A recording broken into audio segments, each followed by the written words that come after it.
And we're live. Good evening, everyone. It's your good pal Schmuel Buckman. How are we doing? Can everyone hear me? Let's make sure that that's working. And we're ready to go. Ready, Freddy. Let's just take a look at the live YouTube feed and make sure that that's working. It's doing great. I apologize for the sniffles. It's that time of year. It's cold outside, and I'm sniffling. So we, meaning me, were looking forward to Final Boss, but Final Boss has not gotten back to me. We had talked yesterday, and I don't know what happened, and we're a little confused. But have no fear, we have a couple of special guests.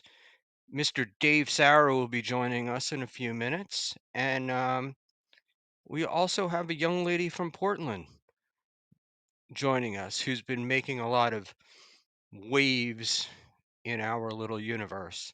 So it should prove to be a fun night. So there you go. What can I do? Um, but we're lucky enough to have people. I mean, you can switch over to another channel if you want to see my kitchen, but next time I'm back down at that house, I'll take pictures of it for y'all. Um, maybe give you a little tour. And my camera is too high, so we'll give you the bug eyes. There we go. That's the Schmuel thing. Um, yeah, we have. Did he really? To be honest, I'm gonna do it right now. But I didn't even bother sending him a link because I told him to get in touch with me yesterday, and he said he was busy and he would do it today. Um, but it is now sent, so maybe he'll surprise us. Who the hell knows? And but there you go. So Final Boss definitely has the link. And so I don't know. I don't know why he would back out. I'm certainly not going to sandbag the guy because it's not what I do. Um, and excuse me, I'm burping. But uh, just can't be bothered. Um, I did have some what I thought to me and possibly to you guys is some stuff I wanted to cover before our guys got here. Um, somebody somebody missed a lovely lady from Portland is showing up. Hey, the final boss big time me. Good for him. And speaking of bosses, so KB was denied entry into the club, and I think our boy Dave is actually packing some video for him. Oh, here we go. Um, Dave, how about sending it to me in the private chat and I can load it? Um, which would be a good idea because there's really nothing I can do with it here, right? Right, everybody? Um,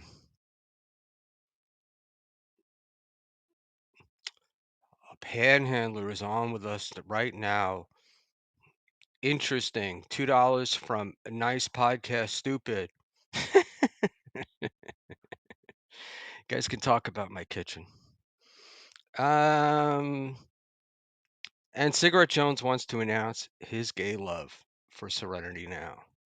So there we go. But thank you for the $2, Dan. Good luck. And I hope you do well tonight. So there we go. Um, Mint Diggity, final boss. What the fuck? I'm with you, Mint. I mean, I'm not gonna, you know, I'm not gonna do anything bad. And just Sarah and somebody else. So, one of you guys, I'm so sorry for the sniffling, guys. Let me mute and try to blow this nose.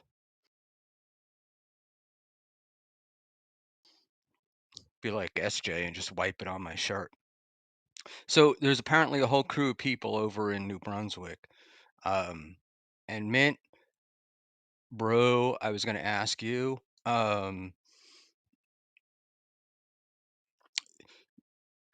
Stevie, have you taken an HIV? Have you taken an HIV test lately?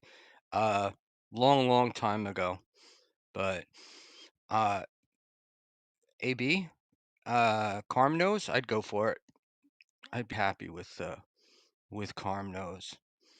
And what can I say? So there we go. All right. So Dan now has my kitchen and an old co-host. Congrats, Dan. Um, maybe we should turn down the lights or something here. That might help.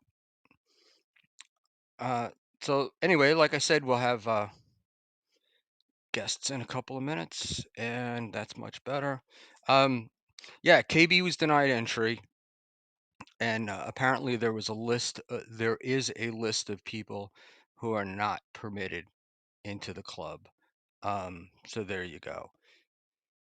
Cigarette Jones passed his last HIV and Hep C test. Congrats, um, Cigarette Jones. And in back in the day, I put up what used to be called an AIDS test. I put up a sign at work that said somebody was going to be late the next day because they were home studying for their AIDS test. I thought it was hilarious, and I nearly got fired for it. But that's it. So one of you guys was very cool and gave me a Stream Deck, a small one. What was it got like 12 buttons, I guess? 15.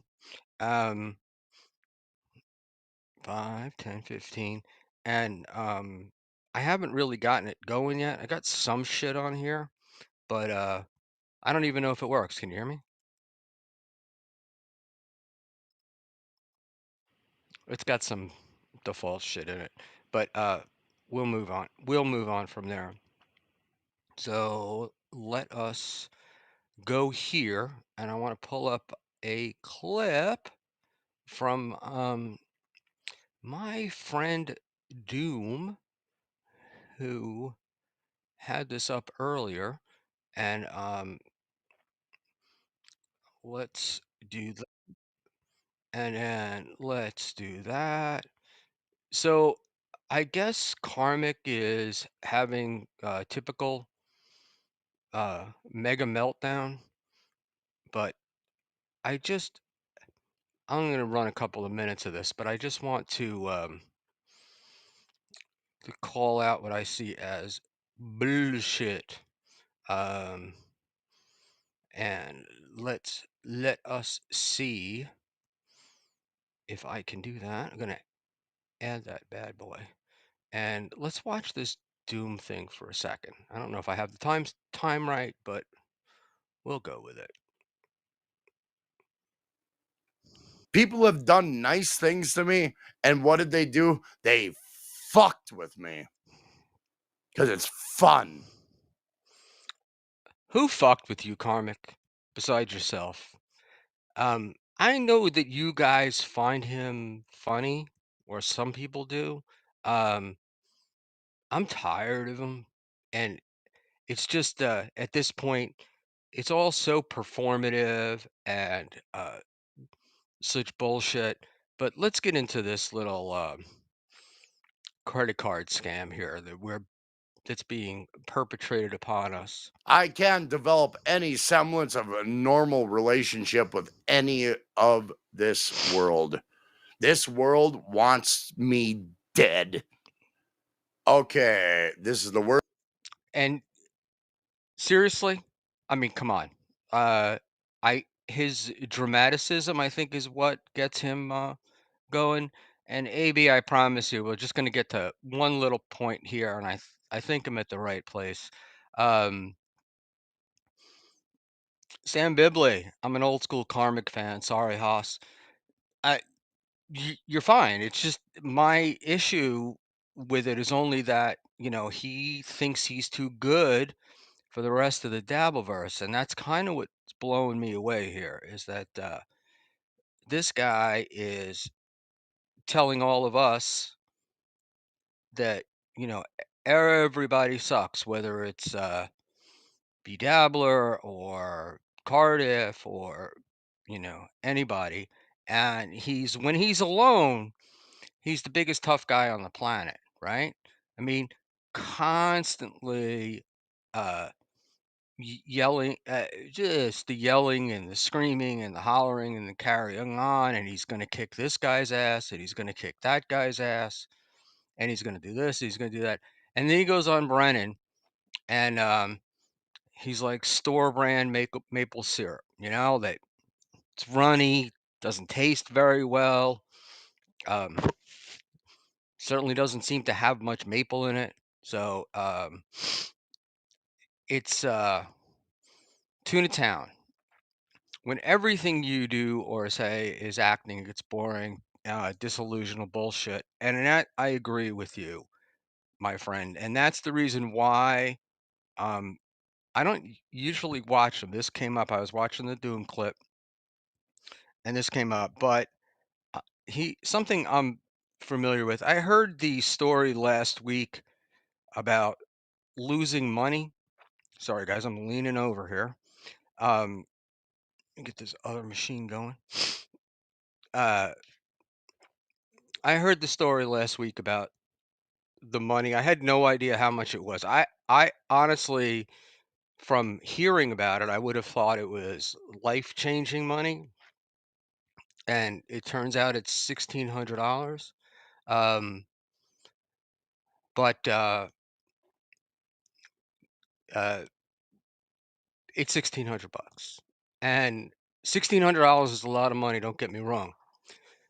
But if you're 41 years old, right, and $1,600 is going to change your way of life, um, maybe there's something wrong with your life. And I'm kind of tired of telling, you know, going off on everyone else. And he's the one guy that never takes responsibility for his own actions. And, I was once a piece of shit and a loser and a failure. And, I got Karmic telling me how great he is. I got the Granny guy telling me how great he thinks he is. Oh, I have the link to Granny's show, but I would imagine that 97 people have it as well. Um, so we might go on there when Dave gets here. But I I'm done with it. I am done with it. So let's run this to this point. First Macho Man Randy Savage ever. Oh, you are a piece of fucking shit. So I'm gonna block you, shit show, because I really hate you, motherfucker. You are done. Goodbye. Yeah, you'll be done until tomorrow. So it is very Randy Savage, right? I'm blocking you. Take your $1.99 and find somewhere else to put it. You stupid fuck. Crowd cat. It's not easy to be the hero and the victim, huh? What does that mean?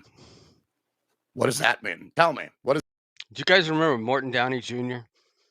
And some of you older guys may. Morton Downey Jr. was a guy who had a TV show on in New York, and his whole gimmick was yelling at people and calling them stupid and screaming at them. And it got old after a while. And so then Morton went into the bathroom at San Francisco airport and put a SWAT sticker on his head and cut his hair and said he'd been attacked. And uh, yes, this is the next thing that's going to happen. So Morton Downey was known for being jumped by fictional skinheads and for being a liar. And I'm going to call Carm out for two Does things. that mean? And first, we'll get into this. What does that mean? So if I get victimized by the world, it's let's fucking assume impropriety on my part. Yeah, God. Does this guy look like a guy who's been victimized by the world? Right? He's got a nice double wide. It's on his family's land. He doesn't have to worry about it. It was $80,000 20 years ago, and it's all paid off. So, got no mortgage payment, nothing, right? Family land, protected. Terrible, terrible victim. Yeah, that's just the way it is. It's all right. You don't have to fucking write me. You don't have to write me anymore. Don't. You don't have to write me shit. I told you guys everything, and still these fucking ne'er-do-wells want to assume impropriety. I fucking hate you. I fucking hate you. Not you, Crowcat, but the world in general that influenced your fucking mind. Is Nice Podcast Stupid ready to wake up from his sleepless nights, not sleeping with Hold on. I want to get to the credit card part because it goes doom? into Who Melton left? here, I think. Who left? Could you had $5 to explain yourself and you didn't explain yourself properly. Who left? Nobody left. And Nobody fucking left. The only people in my world are yeah, people I give a I'm fuck only about. doing it for a minute. I just want to get into That's it. something. And So, she in you my know what? world, whether you motherfuckers Johnny Chopsticks, you're right. I'll just do it. We don't have to talk. We don't have to have him on screen. A little too much. Um, but here's the deal, man. If money gets stolen out of your account, you get the money back. You may not get it back today, you may not get it back tomorrow. But if it was a check, the guy's got like 60 days to do it. Normally, if you report it beforehand, like you lost your credit card or something, you're not responsible at all. The worst you could be responsible for is up to $500. And I think that we're being bullshit here. I can't not believe that we what do you call it? That we did not. Uh, he wanted the fucking mask, and he didn't have the money, and he was trying to go there. That was the deal. Um, he wanted people to feel sorry for him, send him money so he could buy the mask. Simple as that. It's bullshit, right? That's the credit card calling him out. Bullshit. I also want to call him out on his music thing because this would be the first person that I've ever known that's not a musician. Excuse me, that is a musician, because I'm not a musician, that is a musician that talks about all the instruments they play, that does this, does that. I think he's talked about how it's guitar playing and all of that bullshit. And never once have we seen him with a musical instrument. Never once. All we've seen are the Sono 2 stuff. Um, it's is it Sono 2, whatever Adam Goldstein was talking about the other night. Um, we get AI stuff, which is just reworking the same AI stuff. Horrible lyrics, horrible music. He got the one banger, right? So go with Ghost Party, one hit wonder. But we're all supposed to think that he is. We are supposed to think that he's a fantastic musician. So let's see a guitar. Let's see some musical talent, like just a little bit, you know? I mean, even John says that what do you call it? He's taken out the guitar and messed it up. And then Carl does the what do you call it? Carl does the what's the E key? Fuck, like who cares what you know? It's how you play. Um, in any event, that's bullshit. And then my other bullshit thing is this Felicia stuff. So this fucking guy is going to come on here. He's going to talk about other people while his girlfriend's going to strike channels, right? And oh, I'm going to be Mr. Innocent. I'm going to go after people. Uh, it's highly unlikely. You'd have to suspend disbelief to believe for a minute that he and Felicia aren't in this together. And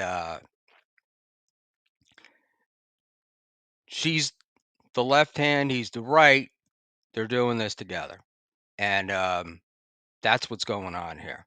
So, fuck Felicia and Karmic. It again, it's another work. When I heard he had a mask, I thought Felicia was it, but that's not terribly unique or thoughtful, so I won't go there.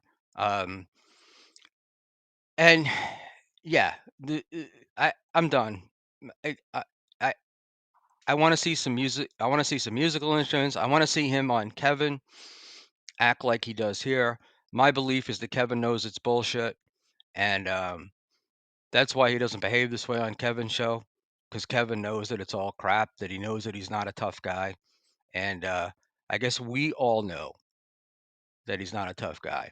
What I'm hoping for um, is that I'm proved wrong and that he does, and that he has a long fucking career and he does really well in whatever he plans on doing. But the guy is talking about how he's killing it and he's not. And there's a part in this Doom clip where it's Melton's fault that he's not making super tips because Melton supposedly hobbled his super tip app. He was the one who said he doesn't want to do anything with this. He's better than all of us, better than anyone at anything. Um, and he didn't need any of that stuff, but now he needs it. So, which is it, Karmic? Are you legit? Are you legit multifaceted, amazing talent that we've all been missing for all these years? That you've come to save the YouTube and the internet and all of us from poor streamers like me? Um, it's time. It's time. Uh, Either man up. Let's see it. Let's see it in action. Let's not see the pussy whipped Karmic when he's around Felicia and the tough guy when he's in a shed in the middle of nowhere. And speaking of sheds, has anybody shit in their cooler today? Because that's another one. Uh, I think this granny arc is interesting. I will admit, but this is not the way an adult behaves. I'm sorry, and totally not. And uh, I will say this, numero uno, Josh Jenny fan. Just told somebody to man up. LOL. Um, I don't fight anybody, buddy, but I'm there. I'll face you, right? And I'm tired of what do you call it? Tired of these fake fucking tough guys wanting to fight all the time. Hey, give KB at least a little credit. He went and he showed up at the John thing tonight, right? He's not one of these fucking guys that uh, talk shit and doesn't come through. He may be crazy as a loon, but um, he at least comes through. But this fucking guy, he's in Cincinnati. He's got all the time in the world. Could have looked people up. Could have done something. A lot of shit he could have done, but he didn't do any of that. He waited till he got back to little Minnesota, um, and I'm sure his Crown Royal, and he got all them alcohol muscles and do it. And that's where we're going with him. I'm just kind of dumb, and did I just say I'm kind of dumb? I'm not kind of. I'm very fucking dumb. Um, but Granny, the fuck is wrong with you, right? I mean, yeah, you're doing. at the moment, everything's great, right? Like, it's all good, but how do you pull back from this? How do you pull up the nose of that plane and get out of this fucking dive you're in, right? You're living in a shed.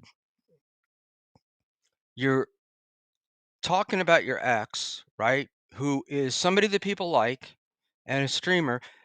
Um, but are you winning? Like, oh, telling us that your ex is a stinky pussy.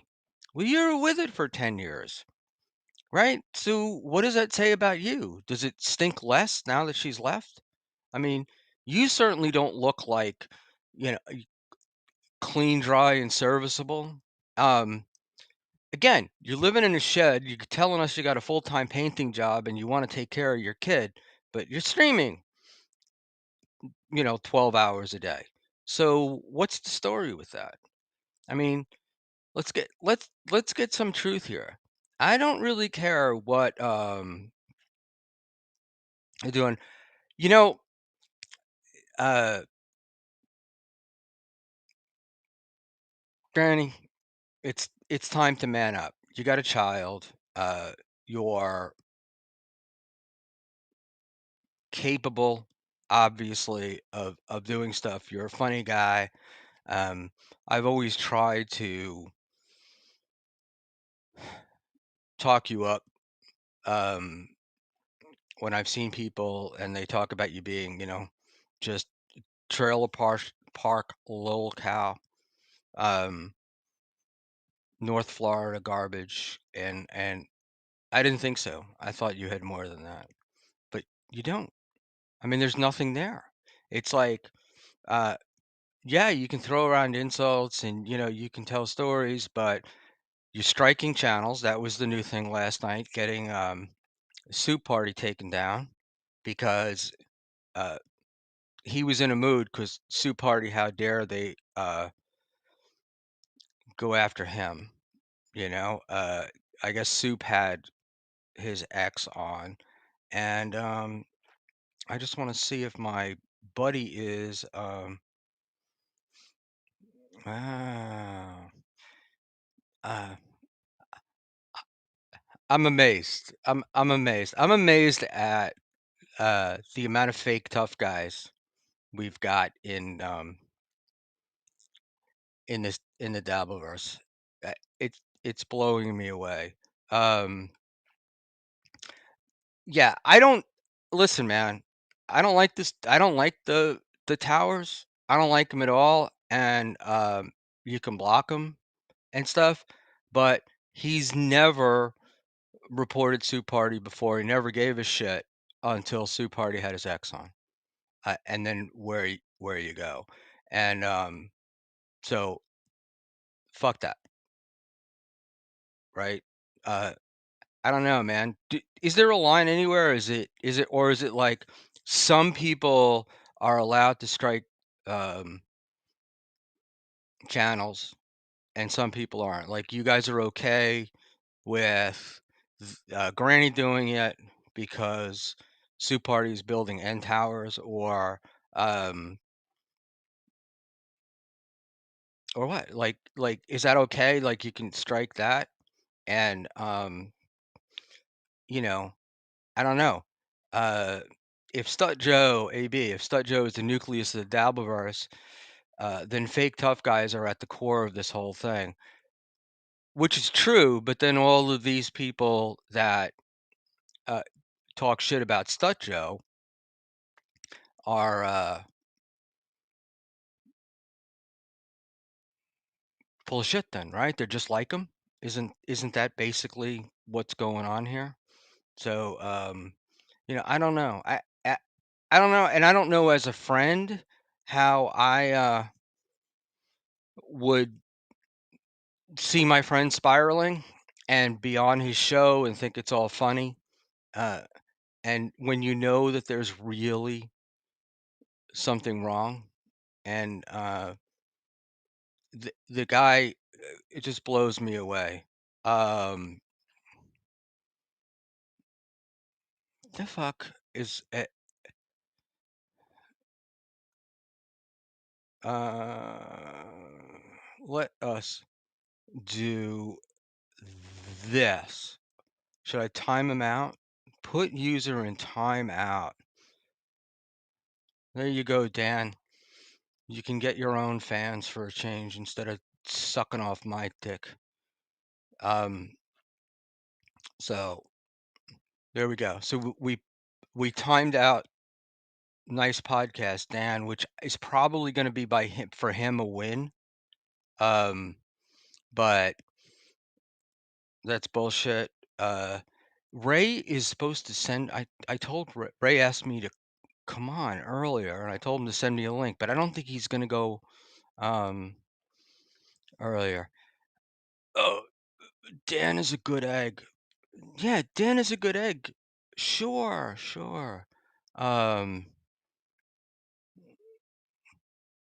and I actually tried coming over. It was absolute garbage. It was you and that wine mom, and I forgot who the guest was. I have no idea who you're talking about. I actually tried coming. I thought you were talking about me there for a second. Um, Deb is all right. Um, but I have no idea what I I don't know what the deal is, and I don't Panhandler. I don't understand. He's friends with people one day, then he's not friends with them again. Um, he's out of the Schmuel business because I had Marsh on the show, so that's the deal. And there we go. Uh, Deb is a two-faced, verified two-faced snake. I don't know. She's always been nice to me, but look, it's possible. Anything is possible. Um, but it is what it is. It was a little weird down in Atlantic City that her and Rob, you know, spent hours and hours together, and so I don't, re- I, I don't know. And Johnny crash and make a shift while you can. I could, John. It's not possible to be proven in black and white. Yeah, I get that.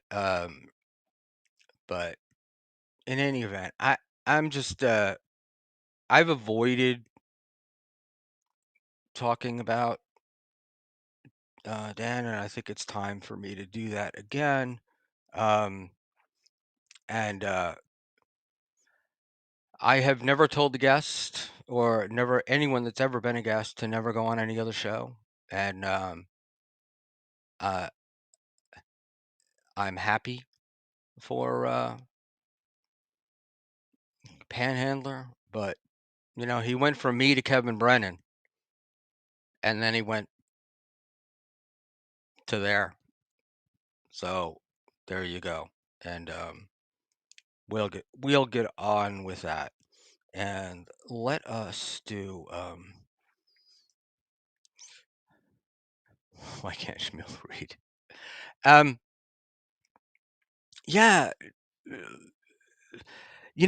number one Josh Denny fan, I kind of don't really get your gimmick. Like I see you coming into chats and shitting on everyone. Why can't Schmiel read? Why does he add extra words that completely change what someone is saying? Does he have whatever mental illness Chad has? So this is like you just go in and shit on whatever chat you're in. So I which is cool. It's great. You've been around here a long time, and it's all right. But I'm having like what do you call it? An existential crisis, as I did with uh, Luigi Greenberg and I were ruminating this morning that we're wondering how we're adult men and this is what we're doing. So there we go. And I am angry and off-putting. No, I'm a smug prick. That's actually what I am. But I what do you call it? I liked Deb, or I like Deb, whatever. But I haven't talked to her in a really long time, and they're always going to do. There's always something coming up and something going to happen, and nothing ever really does. And she was doing the shows on Sundays. I don't even know if I don't think it's still on, but it's like 4 or 5 hours, and and uh, I can't be responsible for the final boss. The final boss has a link. The final boss was going to be here. Um, there we go. Soup party. Will you be my new dad instead of Karmic? I did not know that he was your dad. And here we go from my other friend, Mr. Jason Bentley. Uh, $10. Panhandler stinks. I don't know. Is he mad at you too, Jason? Um, it's like I don't know. I guess he's making his DV move on who he hates and who he likes at any particular moment. And but there we go. Um, see, I don't know who number one is, and there's laundry room and laundry room two. I don't know who those guys are either. Um,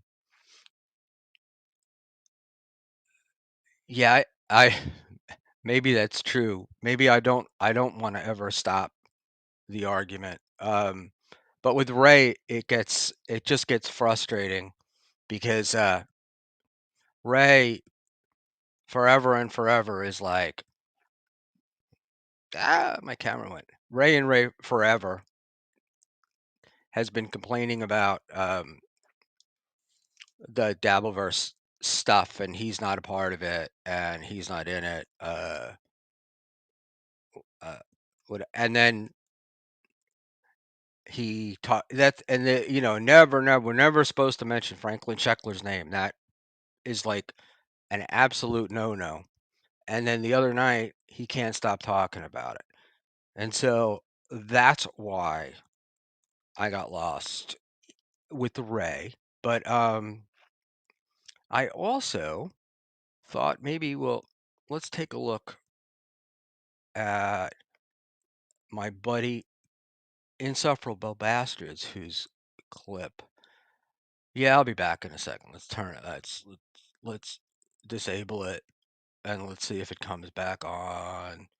Um, maybe I can get a picture of my maybe I can get a picture of my kitchen for you. Jesus Christ. Sorry, boys. It always amazes me. But let's go back. Let's go back to main. Let's turn that off. And how's that? Now I really look like myself. And so Genta, you have the patience of a saint to deal with Ray. I like Ray. That's what's so hard about this is I actually like Ray. I mean, I think Ray is a good guy. I don't but he's another one of these guys. He's just fucking old, yeah. Um that's Roy Cohn. That's exactly what I thought when I saw it. But I didn't want to make any things. I don't want to make any Star Wars references. Um let's say um I would be happy to send Dan a link, but Dan has said he would never be on a show with me. He wouldn't stream with me, and if I was a co-host on a panel, he would get off, unless, of course, it's Hughesy's show, um, and he thinks he's going to get people to watch him. But there we go. Genta, why bother? He is not a good guy. Wake up, Ray. Ray's. I mean, I find him harmless, but it's like it's weird. And, I've said this and people get mad at me. I can't believe that he is the same guy post accident that he is in the after the accident. So I don't know. Maybe I feel sorry for him. But let's take a quick look at this Ray thing, and then um, and I apologize to you guys. Final Boss really let us down, and that is what we were prepped for. So I should have learned by now that relying on people is not really great. So I'll really scare the shit out of you. Let's go with Ray Ray. And Genta is been invited on, and she will do it. And I need to understand the uh, reason why you you don't think like you think he's harmless. But I will say that he's definitely delusional. At least here he was, and hopefully I started at the right moment. with him as far as like that, and it's like, He's more confusing to me. do you get what I'm saying? Like for me, that someone like that like quit a network, and then like it just happened to be that one of the co-founders' best friends happened to be best friends with ESO, and was also like with him as far as like that, and it's like it's just You had your chance, pal. Coming crawling back to me now. Sorry. garbage. It's like so to ESO's garbage. I 100% yeah. agree. And then his best friend was also covered. Like, and no one would have known ESO had those tweets until that guy's deleted tweets got exposed, and people are like, "Oh wow, he's the same as ESO. He's, Oh, you know, that guy. yeah." Oh, So okay. yeah, All right. yeah. All right. Let's leave that. But you get what I'm Right. saying? Like, Yeah, that's there was you actually ask me not to bring those. things up, right? Yeah, Like you, but this I'm is the just thing. saying. Yeah. Don't ever talk about that. Let's just leave it Well, alone. let's And leave then the here we are names on stream, out. and who brought it up? Well, let's move I on. did that, but you're the one that brought up the he's accusing you of. Yeah, I know, but you got to use your head, right? Yeah. Like, think about it. But there's real people that have done that are in this. It's like, so to throw that out at anybody, it's not none to you, but to throw that out at any other person when there's actually people that did it and they're all on one team. It's Right, like, because it's the lowest hanging fruit. but if you want, if you want to go to that fruit, there are people that touch that fruit. There are people that touch that fruit. It's proven. There are people that touch that fruit. One of them's in prison. The other guy's deleted tweets, tweeting at those underage girls is there. And Ray, this is why you get yourself nobody, into this is why you get yourself into trouble. it's just right? garbage. Because Yeah. we all know who you're talking about. Yeah. And all you're doing is drawing attention to it. So move on.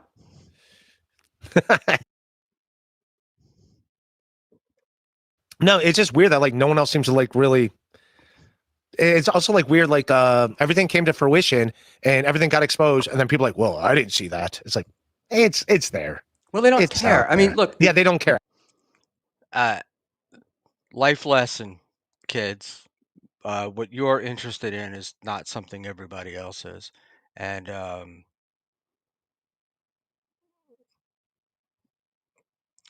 don't get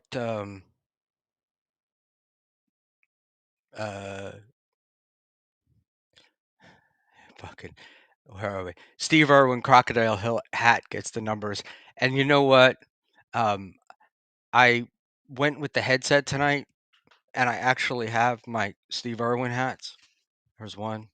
But I can't wear them over the headset. So that's why we're with the Winnipeg Jets. He lies and talks shit whether it's true or not. He says it. He has lied about you, but keep him in your life. What do you call it? Yeah, Genta, I guess I just give him the benefit of the doubt that he's not lying. Peter Sky Parker, you know how Ray doesn't finish his sentence? Pay closer attention. He usually leaves out the most important part. Seems intentional. Um, yeah, I, I don't think I don't think he's lying. I think he, the way that I view it is he takes things in a certain way, and like he's the guy that, he could read Moby Dick and miss the part, of the whale, and focus on the little scene where the preacher is talking. And like that would be the thing he's on, and that's the thing he was on, and that's the thing he's on. Um, that's been my experience with him. The one thing that I will, how about that's the one you're talking about, right, Johnny? Um, yeah, the part that I find funny about Ray, and I've said this before, is Ray would call you, um, always call you, and he would never ask how he would. It's like it would never be how are you doing, or it would be how are you doing, and you'd start to answer, and then he would be telling you about his story. And every time I got a phone call um, from him, it would be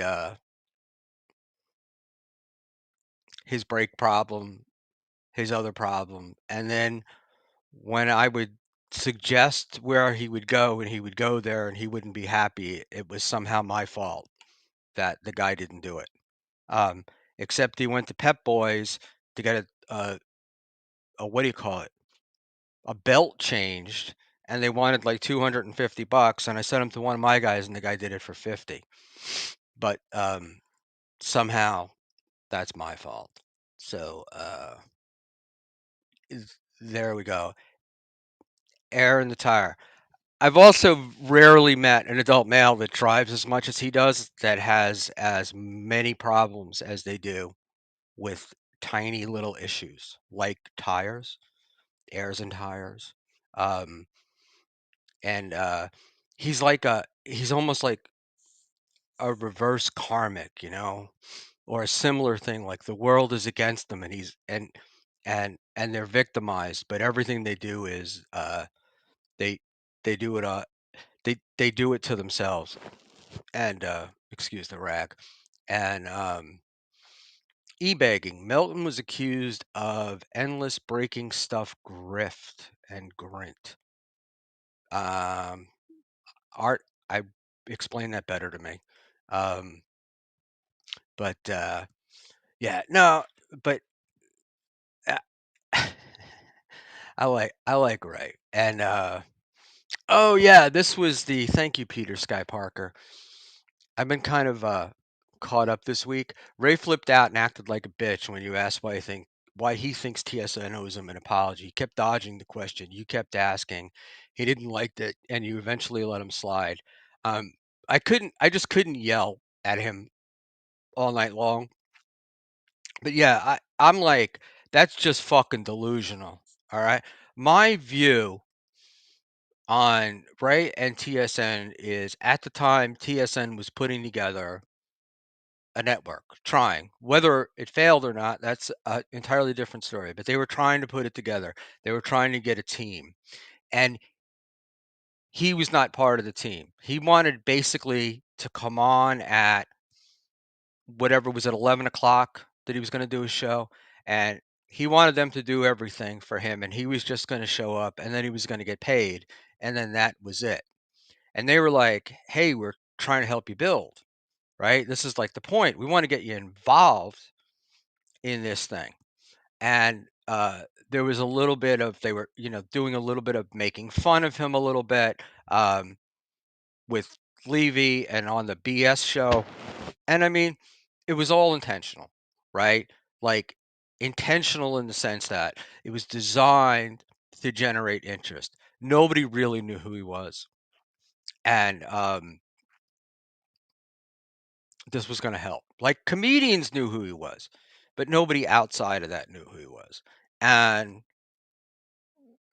he wasn't participating and he was getting mad. And this is like he in that instance acted like Chad, which is you need to show me respect. I'm supposed to be respected. I'm the big chief. I'm the successful comic. And they weren't doing it. You know, they were on the same level. And Genta, right. Ray took no interest in being a team with TSN, but expected them to roll out the red carpet. Come on, shit don't work that way. That was my that's been my contention, and that's what I've told Ray forever. Um, and he disagreed with me, and then I tried to get Ray to go back on TSN, and Ray did go back on TSN. And uh, by the time he got back on, they were so tired of him and so pissed off at him that boy did that show fucking go south quickly. Um, and that was quite a while ago. But this thing of wanting an apology, um, it's it's just absolute bullshit, you know? Um, I don't get why it's in Ray's somebody sent me a DM the other day, and I'm just gonna read it because they were finally. Hi, cute gal from Portland. Howdy, Mr. Buckman. How are you? I'm doing good. How are you? I'm good. So, I just want to finish one little thing here. Um, Yeah, what have I s missed? I've been out all day. you haven't missed anything here, that's for sure. Oh, I mean, in the whole Dabbleverse. I know, but you know, Oh. I'm only concerned about me. Hang on one second. I just want to finish. I was just finishing with Ray. Um, but in any event, based upon what Ray said the other night, somebody sent me a thing is that they went back through Iso's timeline and he was tagging and interacting with half the Dabbleverse. So that means that Gina Babina would be guilty, Rudy, uh, Woody from Syracuse, and on and on and on. And there's a list of people that interacted before we knew any of the stuff that, Mhm. you know, and so Ray acting like, everything ESO was after with TSN and ESO and whatever was like designed to go after Ray. That's kind of bullshit. And Mhm. but because Ray's contention is, and this is why the timeline was important though, is that his contention is that the Franklin Sheckler, uh, from what we've seen on the web, is just as bad as uh, sort of interests ESO type interests or something, or young women were complaining about him, and that guy was a fan of Ray's, and then when he left TSN, that's when he started going after Ray and started making videos and stuff like that, and that somehow he was sent over there to do that, and we all know that that's not true, and so we'll move on, which leads us into Yeah, I've never even seen that guy, or I just don't know anything about him other than just they're like, oh, Shalee's old producer. Like, I didn't know about anything you're talking about. I met him at what do you call it? I met him at uh, Pottstown, and so that was one time, and he was like a nice, normal guy, when I met him. But I guess that's part of what those guys are, right? Oh, they're just pieces of shit. Yeah, for sure. Right? But it was weird because it was like he was shy and quiet, and he's a small guy, right? I mean, I was once measured at 5'8", but I'm old, so I'm probably like 5'7", and this guy was like smaller than me. Um, but he seemed like a very nice guy, and it was to me it's weird, but then again, it's always those very nice guys that tend to you find out they have a lot of skeletons in their closet. Hmm.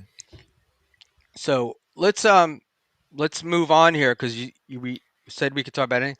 I Well, can you hold on 1 second? I'm sorry. Like, just, Yeah, yeah, I rushed on here. 1 second. yeah. No problem.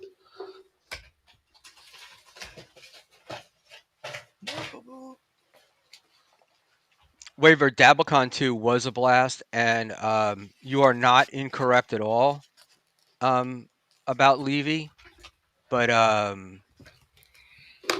Levy was. I'm gonna mute Ava for a second. Um, when you said that Levy was acting weird, uh, he when I was outside talking to him, and he was complaining that they had wanted him to prepare and they'd want him to do stuff, and he was like, "I don't do that. I I just, I go up and I just do my thing, and and that's what it is." But they had a whole show going, and but I think you're right. I mean, you could sort of tell that there was something going on between them, and then hearing the whole like Gina didn't get a seat kind of thing. We all kind of knew that that was a little bit of bullshit. But what what that was wild though, because we had such a great time, and then it was like the ESO news broke the next day, and so that was that was the deal, um, and it changed everything, and it changed you'll never remember Dabblecon 2 without thinking of ESO. Um, And Drunken Donuts, I'll put this up. What a shit show. You could have had a great conversation with Dan. You pick this weak nonsense with somebody that just disappears. And s- we're back. And Sorry. no, no, no, it's okay. So yeah, apparently nice podcast stupid guy who Hmm. several weeks ago said he would never stream with me again, and I'm a smug prick, has been begging me to come on his show tonight. And Ooh, are you too? no, and our friend Panhandler is over there appearing uh, on the show. Ooh, Uh, that but guy. Yeah. Oh, uh, are you and Panhandler cool no, not at all, because of this or before? because of Mersh. Oh, He Mersh. he sent me a text saying he wouldn't do business with anybody that he was out of whatever the Schmuel thing because he won't do business with anybody that does business with Mersh. So Why? I What really is Mersh? I really don't know. I don't really I don't really know. I got like it was just weird. I got like he disappeared, right? Like I used to talk to him all the time, and then we did a show, and then we had a conversation, and I was joking around because he said the only night that he ever wanted to link was the night that Tukey was on, and I was like, Mm. well, that was never going to happen, and Oh, I was kidding, but the other thing was is uh, I want it was Tukey, right? So it's hmm. like this is my chance to get to talk to Rocco on air, and it was like I wasn't gonna split it up, but I had Luigi Greenberg come in and do a bit, which failed miserably. But we'd set that up earlier in case I was flailing, like I was flailing tonight. Was that And about Mersh or is this about the Mersh being mad or this has Panhandler? nothing to. This is Panhandler. This is all pre-mersh. Also, Panhandler probably took that like you were like flexing like I've got a Tukey as a guest and you're nobody. Like that's how Panhandler would probably look at that, right? I don't know how he looked at it because it was really before I thought he was doing streams, and he was like he kept saying he wasn't a guy and he really didn't want to go on stuff. But the other thing is I had arranged for Tukey like 2 months before he came on. Hmm. So it wasn't like but he never asked for it. Like it wasn't like he asked for it. So like it's like almost like he got mad at me for not mind reading, you know? Um but what can I say? It's one of the most adorable things about Panhandler is like he just flies off the handle like that, and there's times we're like, oh, I didn't realize. Yeah, It's charming. whatever. And I had I said he had sent me a had sent him a note and I said, "Listen, are you not talking to me for some reason? Like this is long before the merch stuff." Um, and I was sending him links. And one night I had said to him I would send him a link, and I forgot. I didn't forget to send it. I fucked up. I was sending the link to him and to OG Mumbling Nick, and I sent Nick the link first. And I thought I had sent it to Panhandler. And I'm like, "Oh, you have the link, you have the Oh, link." And then he was in the chat going, "You didn't send me the link." And I'm like, "I did." And then I went on and I did send it to him and I apologized, and it was a Saturday night show and I didn't think it was that big of a deal, but that's what got it started. Did he Um, rage out on you that night? Like, no, I mean, like he would, Panhandler always shits on everybody, right? So it's like I don't. It's hard. I couldn't tell whether he was joking or whether he was serious. I don't think And he's ever. I don't think he's serious when he's like, like I think he's really when he gets yeah, mad. well, he got mad and definitely got mad at the Mersh thing, and he got mad Mhm. that JMO was on, and he was mad that JMO was on with Mersh, and Oh, so all these broads. I'm just like, Jesus Christ, Come on. you know. I'm trying to fill 6 hours a week. You need it. It's like you need a whole group of people, and Yeah, you're just doing your show and trying to make it work, and and sometimes things I don't go as and planned. I think JMO is interesting. Um, Yeah. in in and it's like I like talking to him, like when I talk off stream or whatever. He's really an interesting guy, and he's had an interesting life, and he's got interesting stuff to do, and coming on to uh streaming and doing it by yourself, like trying to stream by yourself, it's hard. Oh yeah, Like I bet. that's a hard thing. And it's like, people are shitting on him, and I'm like, no man, just hang out there. And Yeah. you I did know when he first emerged, but I haven't talked to him off air, but like he's a lot he's really intuitive and he's like a good guest, I would think, to have like if you want to like explore things in depth outside of like just like the silly level. Like he's smart. he's into stuff, and he does have good takes. But I noticed that when he does listen to people, like the night that he got Felicia on MKE's show, it's like they were all everybody was like kind of being nice and going soft on Felicia, and he wasn't that he was hard on her, but he asked her serious questions that she That's when didn't I want to answer.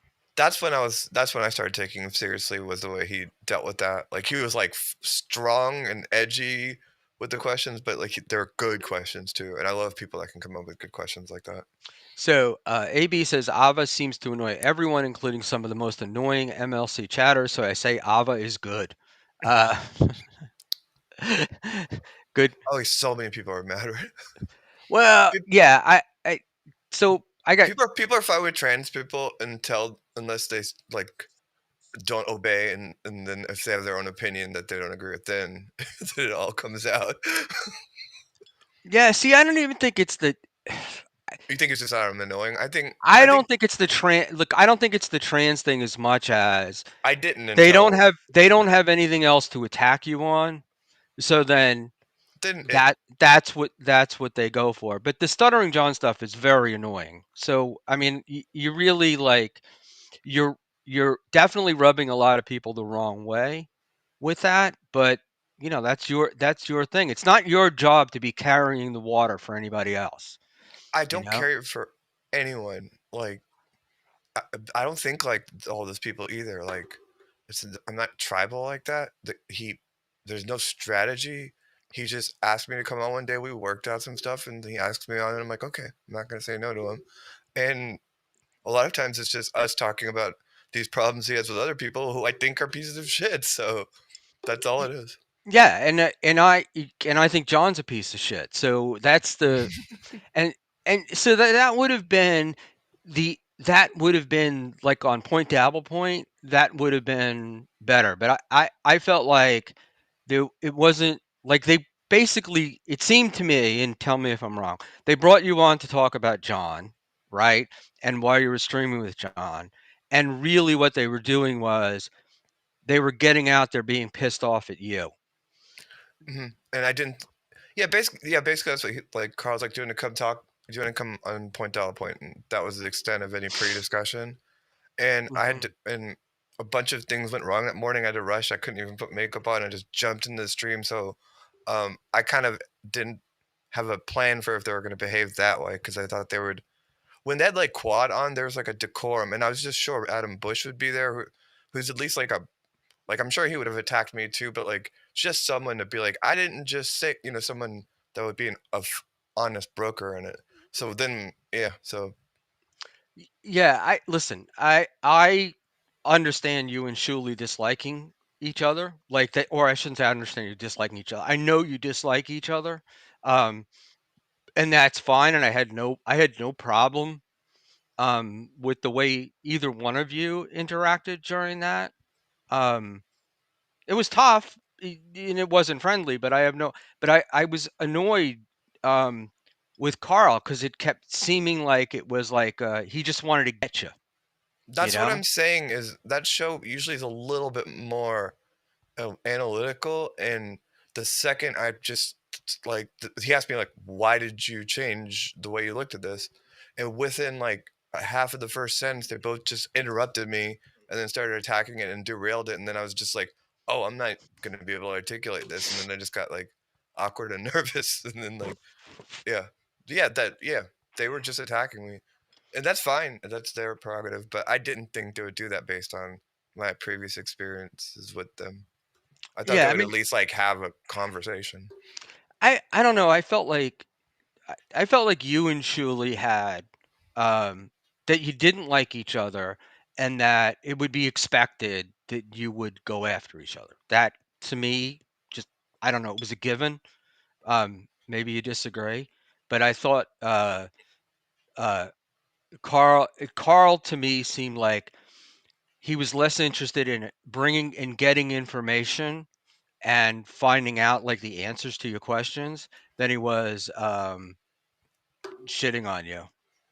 Yeah, I think I understand why you didn't pick up on that micro dynamic, but no, he never really liked me in the first place. Like even before I started going on his show, but he was just like, all right, we'll have Bob on. But no, I mean, but I badmouthed him just as much as I badmouthed Shuli with John.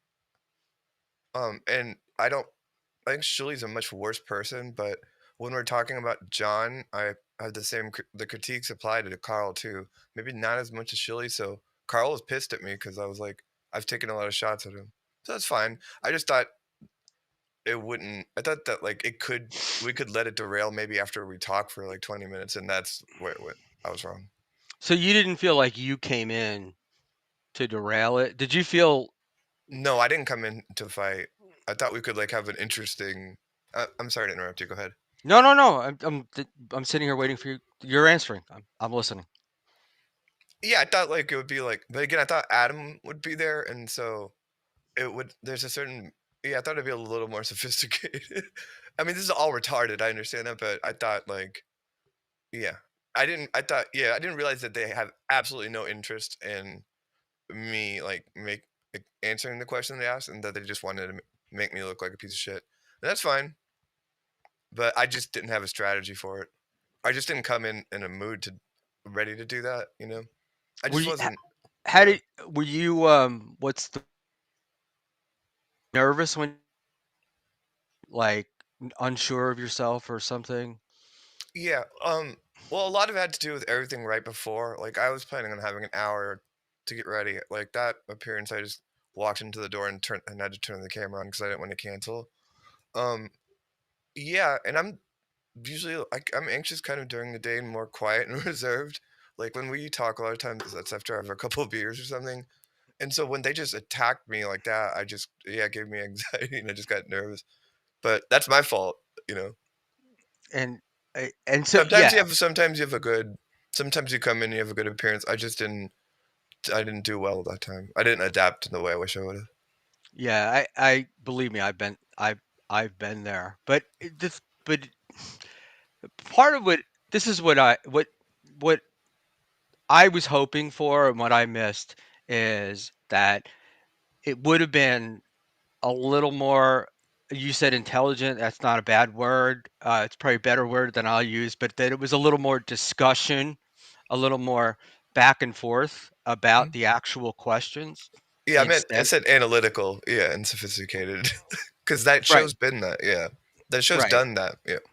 But it also felt like you were uh some I th- it felt like it felt to me like you felt you were being attacked. So particularly with Shuley, it was like some of the stuff was, well, because you're a piece of shit, you know, to Shuley. So it was like we weren't gonna get answers. That's where I thought Carl could have stepped in Mhm.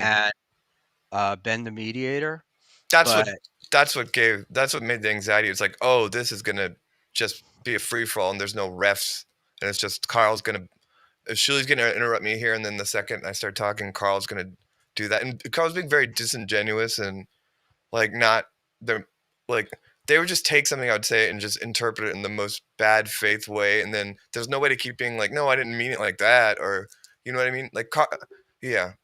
And a lot of times when you get in those arguments with people because they're both so scripted, it's like, yeah, it made me definitely feel like Shuli's really, really, really an unintelligent person.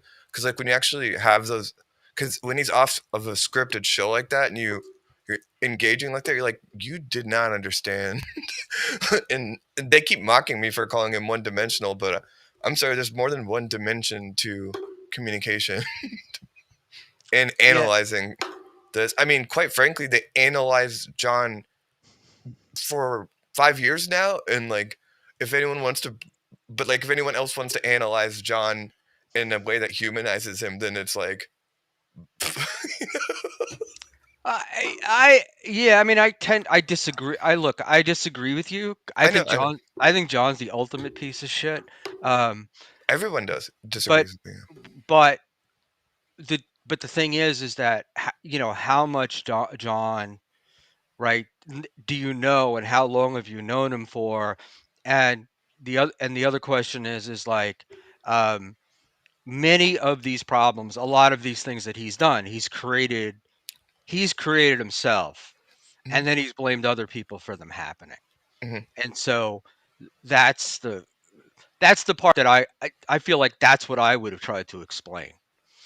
You know, If you were them, if I were them and asking you, like, and you had where you talked, uh, when you would say, yeah, if there was a question about John and you would give an answer, I would try to give you, well, why we got to where we got. You know, yeah. Well, that's the problem we ran into. They kept saying that in different ways. Like Shuli was just doing a whole other thing where he just wanted to list things John has done and say yes or no, is that bad? It was just like, but I mean, to me, like, if you want to have like an interesting conversation about the ethics of all this and where he sits in it, he reacts in a certain way, and so getting to what he's reacting to and why that happened and what happened first, then yeah, it's not hard to just point out things he did that he reacted poorly. I'm just saying that like since I've been on this show with him, um, I I can speak to that, and I know that the way they've interpreted his behavior is dishonest on a bunch of levels just from talking my personal experiences with him. Things that I was trained to think he would do behaviorally, like with me, like he doesn't. And he's not getting anything out of it with me. Like I kind of hang out there. People can think that, but I just find him to be not the caricature that people make him out to be. And nobody wants to hear that. So and I do think that he's like like he has a heart, and he there's warmth to him. Like I said to them, I said it to you too. well, he I understand people disagree, but the only way to really hash that out is to have like a thoughtful conversation, which was not possible there. And after this whole experience and the way people reacted to the other thing, it's just there's no point. Like people are religiously like need to hate him, and they don't want anyone to fuck with that. And so I'm not. I don't know. I, I mean, look, I don't need to and this isn't breaking news. John is a hateable guy, and he's done a lot of hateable things, and and then justified them, and then coming up with justifications for it, and and then and criticizing other people, and so that's part of it, and every one of when even from the very beginning when he started to come after the Tonight Show and he started to do podcasting and go on stuff. I mean, his first thing to do would be to attack somebody and talk shit about them and then go, "Oh, but I love them." And and it and he would and I Yeah. understand why he lied. Like I wouldn't if I had to drive an Uber, I wouldn't be telling people that I was driving an Uber, but he had like he had at one point to drive an Uber, and he really did go without paying his kids child support, you know, Yeah. on That purpose, according to him. that's the thing that like I'm scared to even say it now.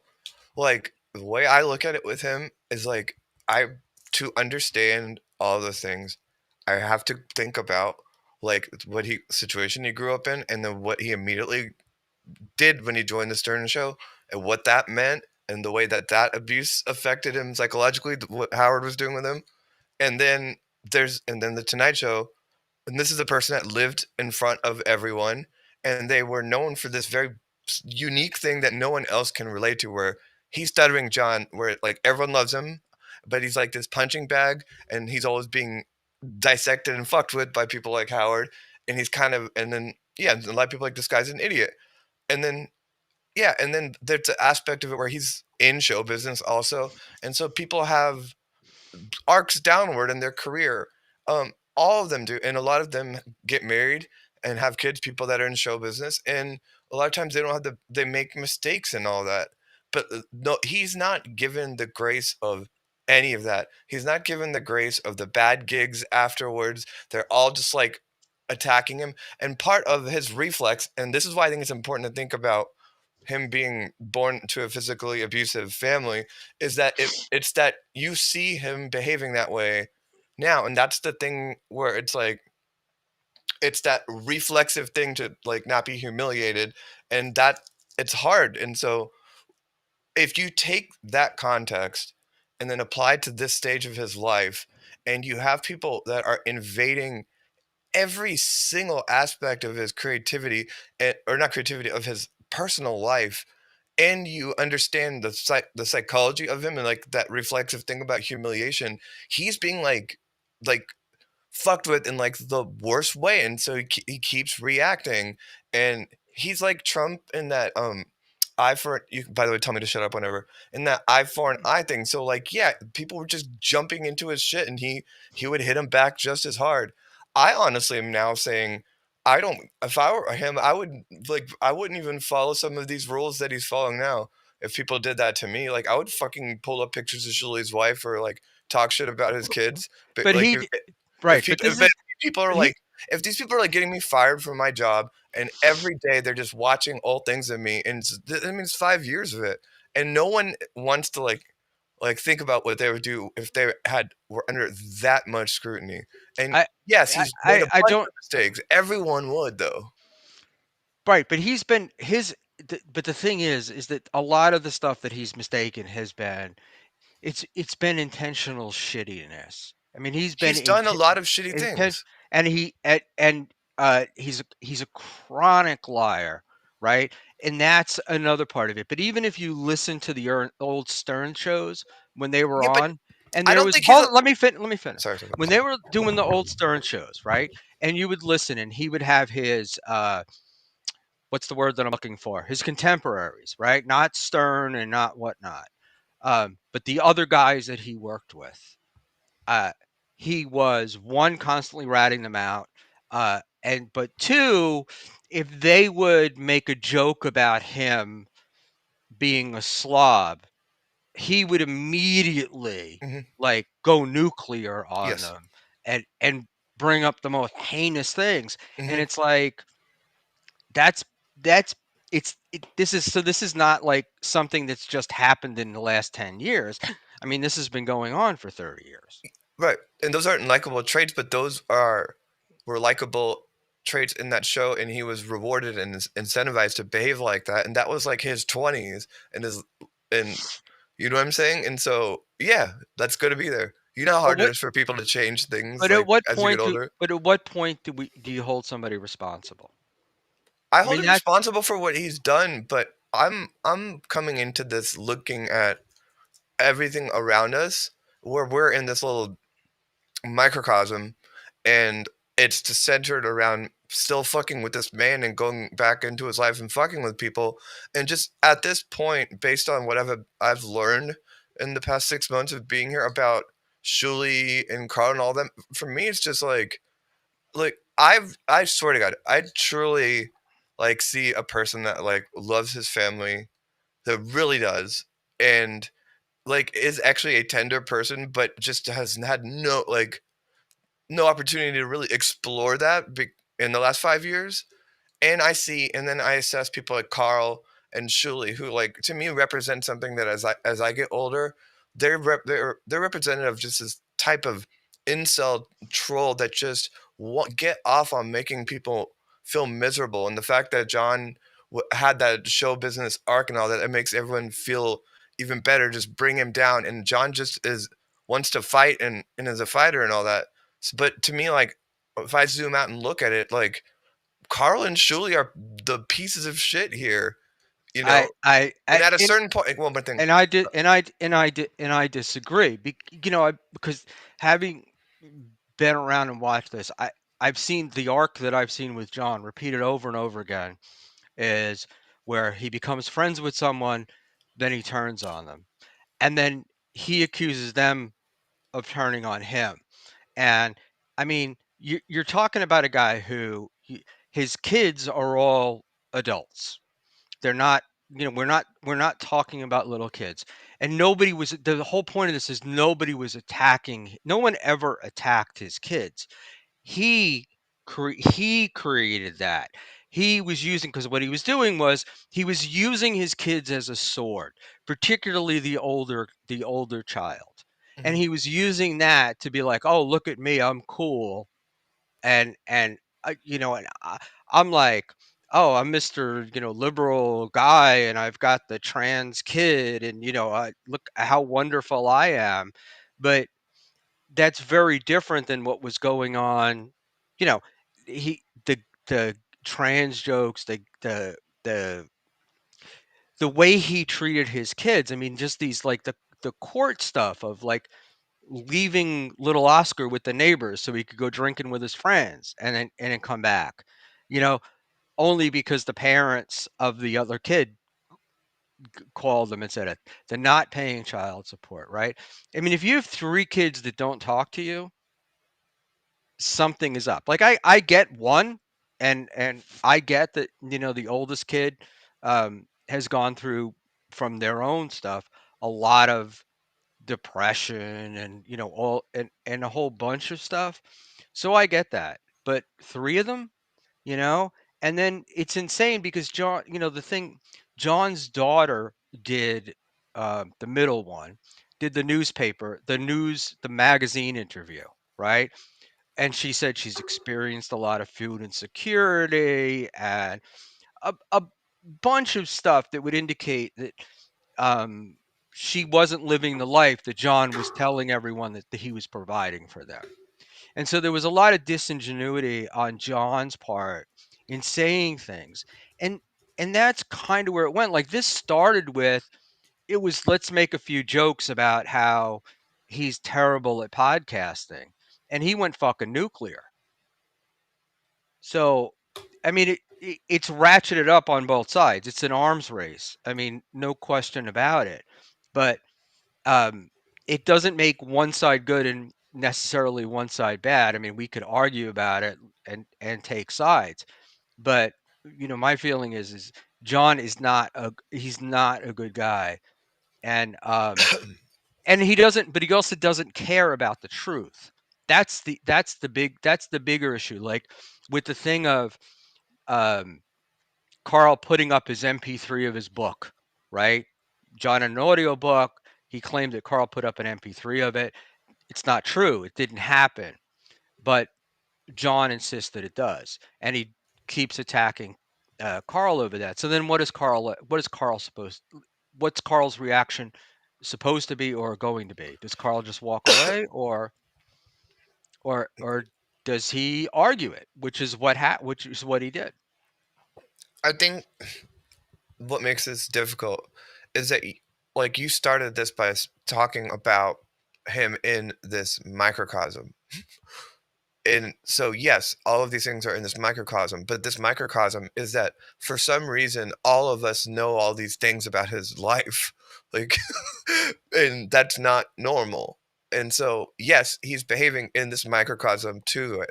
I'm saying that if this weren't happening, who knows if all these things like if he doesn't resolve or fix these things.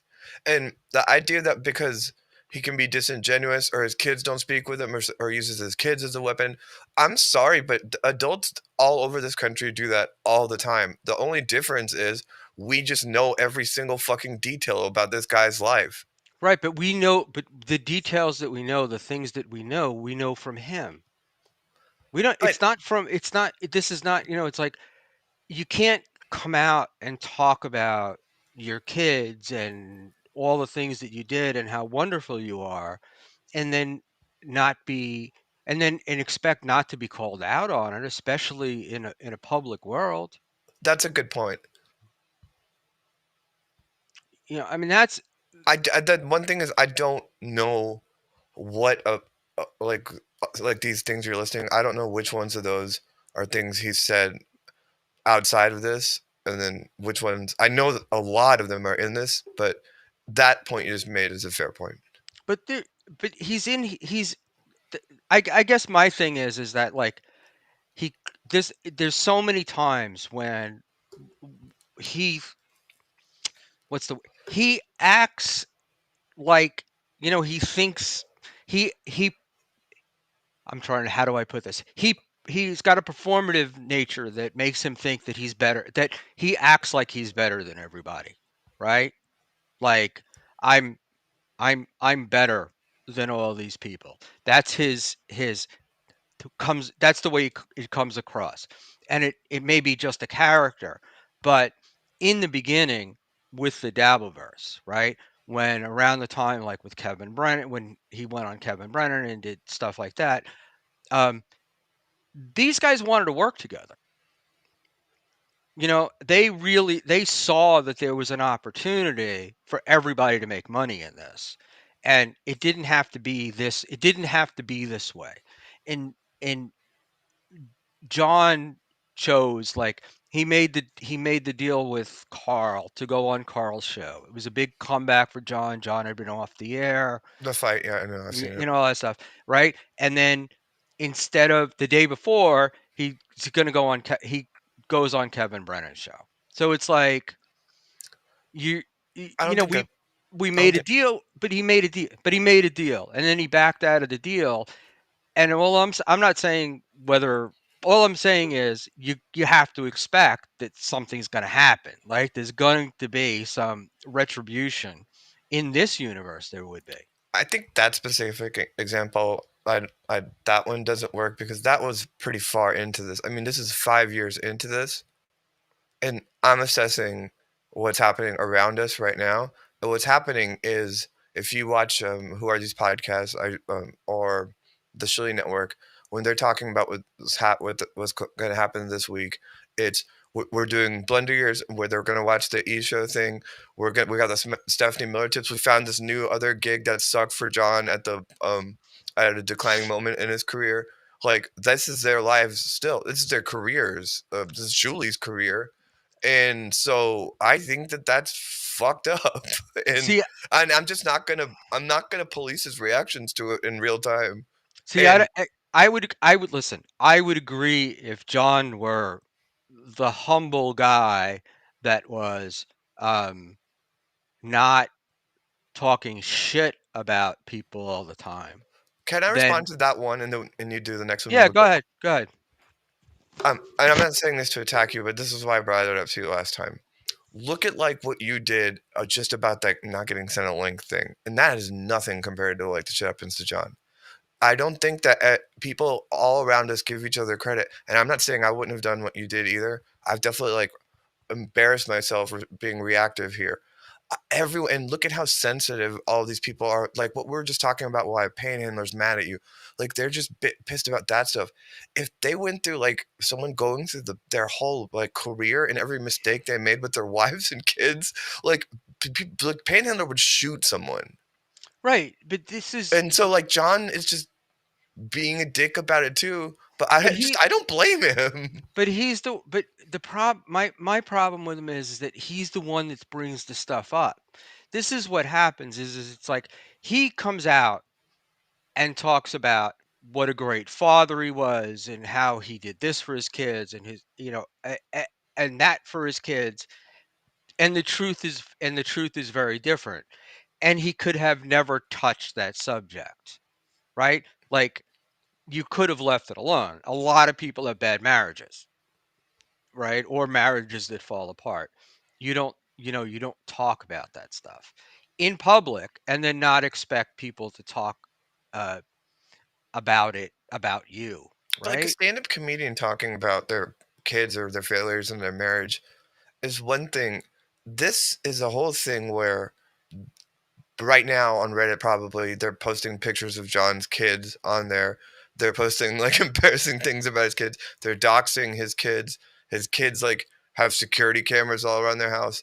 I have security cameras now just because I'm nice to John. Like this is a fucked up thing that people are doing to him, and it's much darker than. I mean, yes, like if we want to talk about him making mistakes that don't make him look good throughout this thing, that's fair. But I'm assessing the way he is since I've gotten to know him and what's happening now, and I understand what happened before. I don't know every tiny thing, and it's I just think it's really fucked up what they're doing. And if he did like some of these things, and I think Shirley had said it the other day, like that things were a lot dirtier before, like, and Shirley admitted to that about things. If he did something like really outlandishly unethical, I would say it right now, and I would say it to his face.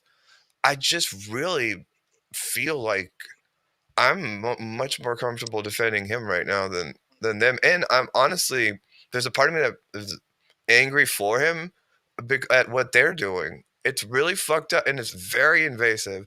And yes, he makes his mistakes, but they're very clever about we don't do things about kids. And I know that Shuli lied because of what he asked me to do.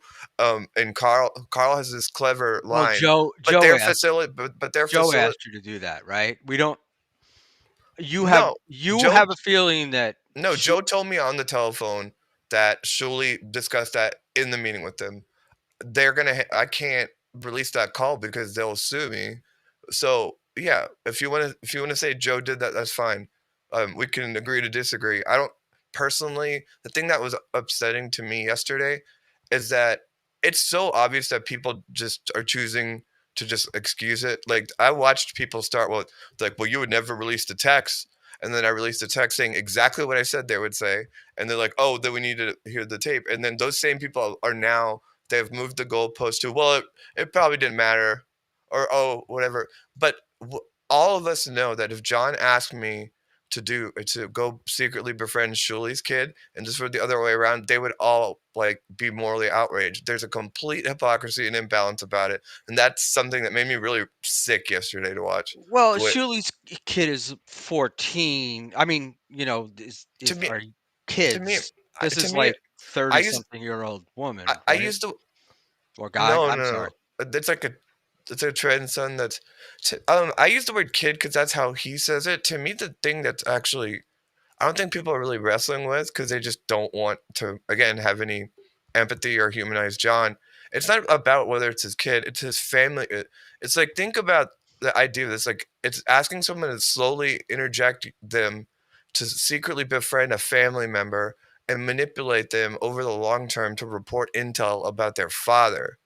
Well, Or but it doesn't matter if it's a kid if which is what's happened though with John, with you know with Shuli's kids, with the picture, with getting pictures of Shuli's kids, and John always, not anymore, I don't think, but always said, I've got my PI Dustin, and Dustin is looking into this person, and Dustin is looking into that person. It was like, but John's bullshitting when he says that. but anybody that Like you they don't. asked me to actually do that and showed me the address of the like and it sent me the Instagram link. Like Well, they gave me a toolkit. you did say on my stream that you had gone by the house at one point, that you went there and you felt bad because of And by the way, all the security cameras and all that stuff. by the way, I hope John doesn't get mad at me for saying this. I spoke with him on first of all throughout this whole process. The reason that he didn't want me to release those texts like off the record, he was talking about the lawyers things, is because he was upset about his kid being brought back into this. No one's factoring that in about what made me behave the way I did, and both when they asked me to do this, and with John, and so we got we had a long conversation about his kid after all of that, and I said to him, I was like, "Do you know that I actually live like right by your kid's house?" And I drove by it because people were doxing them on all of these chats. And then I explained that to him and like he like welled up and I cried. Like he was just truly hurt by it and didn't really have that much more to say. And it was just this quiet moment and then we just found a way out of it. And that's how he handled it. And 2 nights before that, he didn't he didn't come in like wanting to destroy them over this. Like he said exactly what I said to him the next day about what evidence there was and all that, and he didn't behave like someone that was looking at this like a way to beat Shuli and all them. He really didn't, and so Wha- that's what I see. See, I see his what do you call it? I mean, I've read his affidavits that he's filed in this court case, um, and stuff, and he's a damaged fella. I can't argue. I'm not gonna argue that with you. Um, I'm not saying he's but damaged. I'm saying that he has a heart. n- well, I'm saying he's damaged, Well, and we're clear we're that not I know that. we're arguing. You're not agreeing with me. I'm not. We don't want. I don't want John to think that we're not agreeing. Oh I'm no, not. no, Yeah, go ahead. I'm saying it's understood that you think he's damaged. So I understand. Well, I think he's damaged because whatever all this other stuff is, the drinking has created a lot of damage. That's and I don't know how that's an arguable point.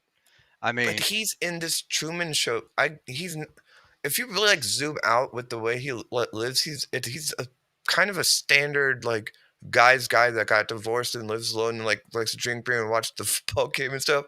It's like we just know all this stuff about him. Again, like this is all these things are so common with men his age in this country, and it's just. But when you sit here and like analyze it like this, it becomes this whole other thing, and that's I guess the lens I keep trying. I look at him through, and I wish other people would, and especially when it's like to me like there's like a real villains here, and they're low lives like Shuli and Carl. see, I disagree. I Uh, understand. you know, vehemently. I about particularly about Shuli because the thing that we'll let's not forget that John tried very early on to get Shuley fired, did things at the with the Stern show to try to get Shuley fired. There was a lot of animosity, but the big Is thing that is is that is that proven? Is there yes.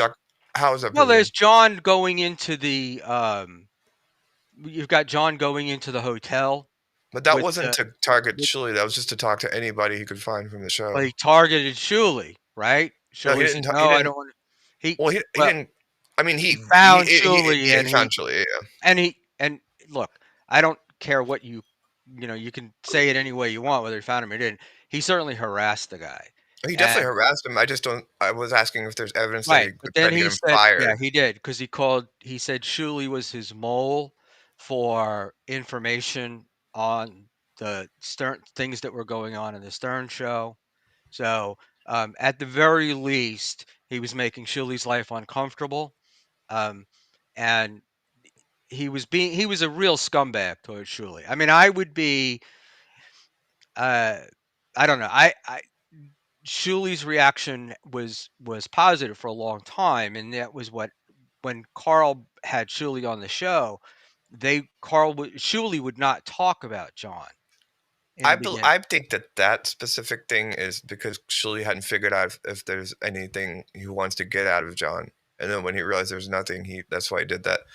The idea that Shuli made that decision out of ethics, like Shuli is dead inside. Like there is nothing there. Yeah, but I truly okay. feel that to my core. We can agree to disagree on that. Well, no, But I mean I'm not you even say saying. I say Go ahead. that about John, and you're saying that about Shuli. So Absolutely. Yeah. This is the kind of conversation I wish, like, that I thought we would have there. But yeah, this is where I'm coming from when I say that. I hope it doesn't sound too crazy, but like that's the thing is like you're just listing the what he did to Shuli, and it's like yeah, I think, but all of us do fuck. Like there've been people in bands or people I've collaborated with that we played shows, and then there's rivalries, and I've done shitty things too. I'm just saying that John didn't handle that by making a career of covering every aspect of Shuli's life every day for 5 years. But Shuli's doing that to John. And I'm right, saying but I that's mean, is fucked it? up. But, yeah, or is it the consequences of John's actions? Right, at any time this could have not now, but up until a couple of years ago, this all could have been like John could have participated with these guys, or he could have um la- ignored the. I mean, there's a million things he could have done, right? Um, but what I'm looking at is I'm looking at like, all right, the what WATP goes after Opie. Does Opie really respond to it? No. Do they get into this? Does WATP ever talked about Opie's like his kids and things like that? No. I mean Yes, they they don't. do. Well, no. I mean they say what they talk about Opie Being a in horrible father being and wondering if there's a divorce or if the kids live well there. wondering. I mean, but that's part of isn't that what goes on? But Yeah, I'm not they're not making talking about the kids like that's they don't know, they don't say how old they are, they don't say other than that they're young, they don't say, there's a lot of stuff they don't say. that's fair. So That's fair game that they do that. I think that what's happening with John is a different level of attention from both him and Shuli's show. I don't look but I think it's a result of the way that John responds to these I things understand, and the but way Opie does. can I say this before I forget? Sure. I'm coming into this after like I go on his show and then he disappears for like 6 months, 7 months, Uh, and I met you during all that. What? Okay, and he didn't engage with any of these people. What happened? They got recordings of these private phone calls of him with a girl and had a pay-per-view special and made money playing that and mocking him. They covered him every day still. They started going into the archives. They never stopped, and they did to me one of the most fucked up things ever, which is having a pay-per-view of those calls. So it's not like I understand that you're talking about him responding, and those are fair points to make during that time. And maybe now, I'm just saying he left, and what's your excuse then for them doing some of the most heinous things they've ever done? yeah, but He he was because didn't. But he wasn't provoking them then. what wasn't he threatening lawsuits? That's what he kept saying, and that was one of the reasons why he was saying that he was leaving, When he right? left, he did not like do that, and he did not engage with those people. He really Well, didn't. okay, I don't know that, but it would be different than his past behavior. I understand. I'm talking about this stage of this whole thing and me assessing it. Right. And Just in the sense that people are so baffled by it or think that I'm just trying to get attention or that this is a work or anything. It's just no. Like it's just this organic thing. He came back and then he asked me to come on out of nowhere and then we just talked about it and then honestly I had privately had made these conclusions about Shirley and Carl like while he was gone. And then so then at a certain point it was just like yeah, and maybe he's different than he used to be, but like I never was in this Dabbleverse when he did that show regularly until now. And he doesn't behave if he behaved like that before, he hasn't with me now. So I look around and I see two massive scumbags and No, and I get it. I mean, I get it, and part of the reason, the main reason why I like you so much is because you're honest. It's like I don't think you're doing it just to get views or any of that stuff. You tend to be committed when you do something. I'm just Um, being real. There was no strategy. This is organically what happened when he came back. And then he, like, we talked about, even people like, why'd you apologize? When he explained it to me, it was just like, I was sorry because I betrayed him. And he forgave me. And everyone was like, oh, he'll hold a grudge or whatever. And I do think it upset him. And yeah, there's nothing but more to it. how did you Like, it's but just how did you betray? I know that you did go on another show, but how did you betray him? because there's 2 times where I just interjected myself into his life. They're 3 years apart and asked him to come on my show. And the second time, it was under the pretense that I wanted to talk about because that was after this new election, to talk about issues. And he fit me into his last show, and then I went on, and then a week later, Shirley was making fun of it, and then I jumped on the show, and then proceeded to just go on their show for like 6 or 7 weeks. So like I betrayed him, and he Yeah. forgave me for that.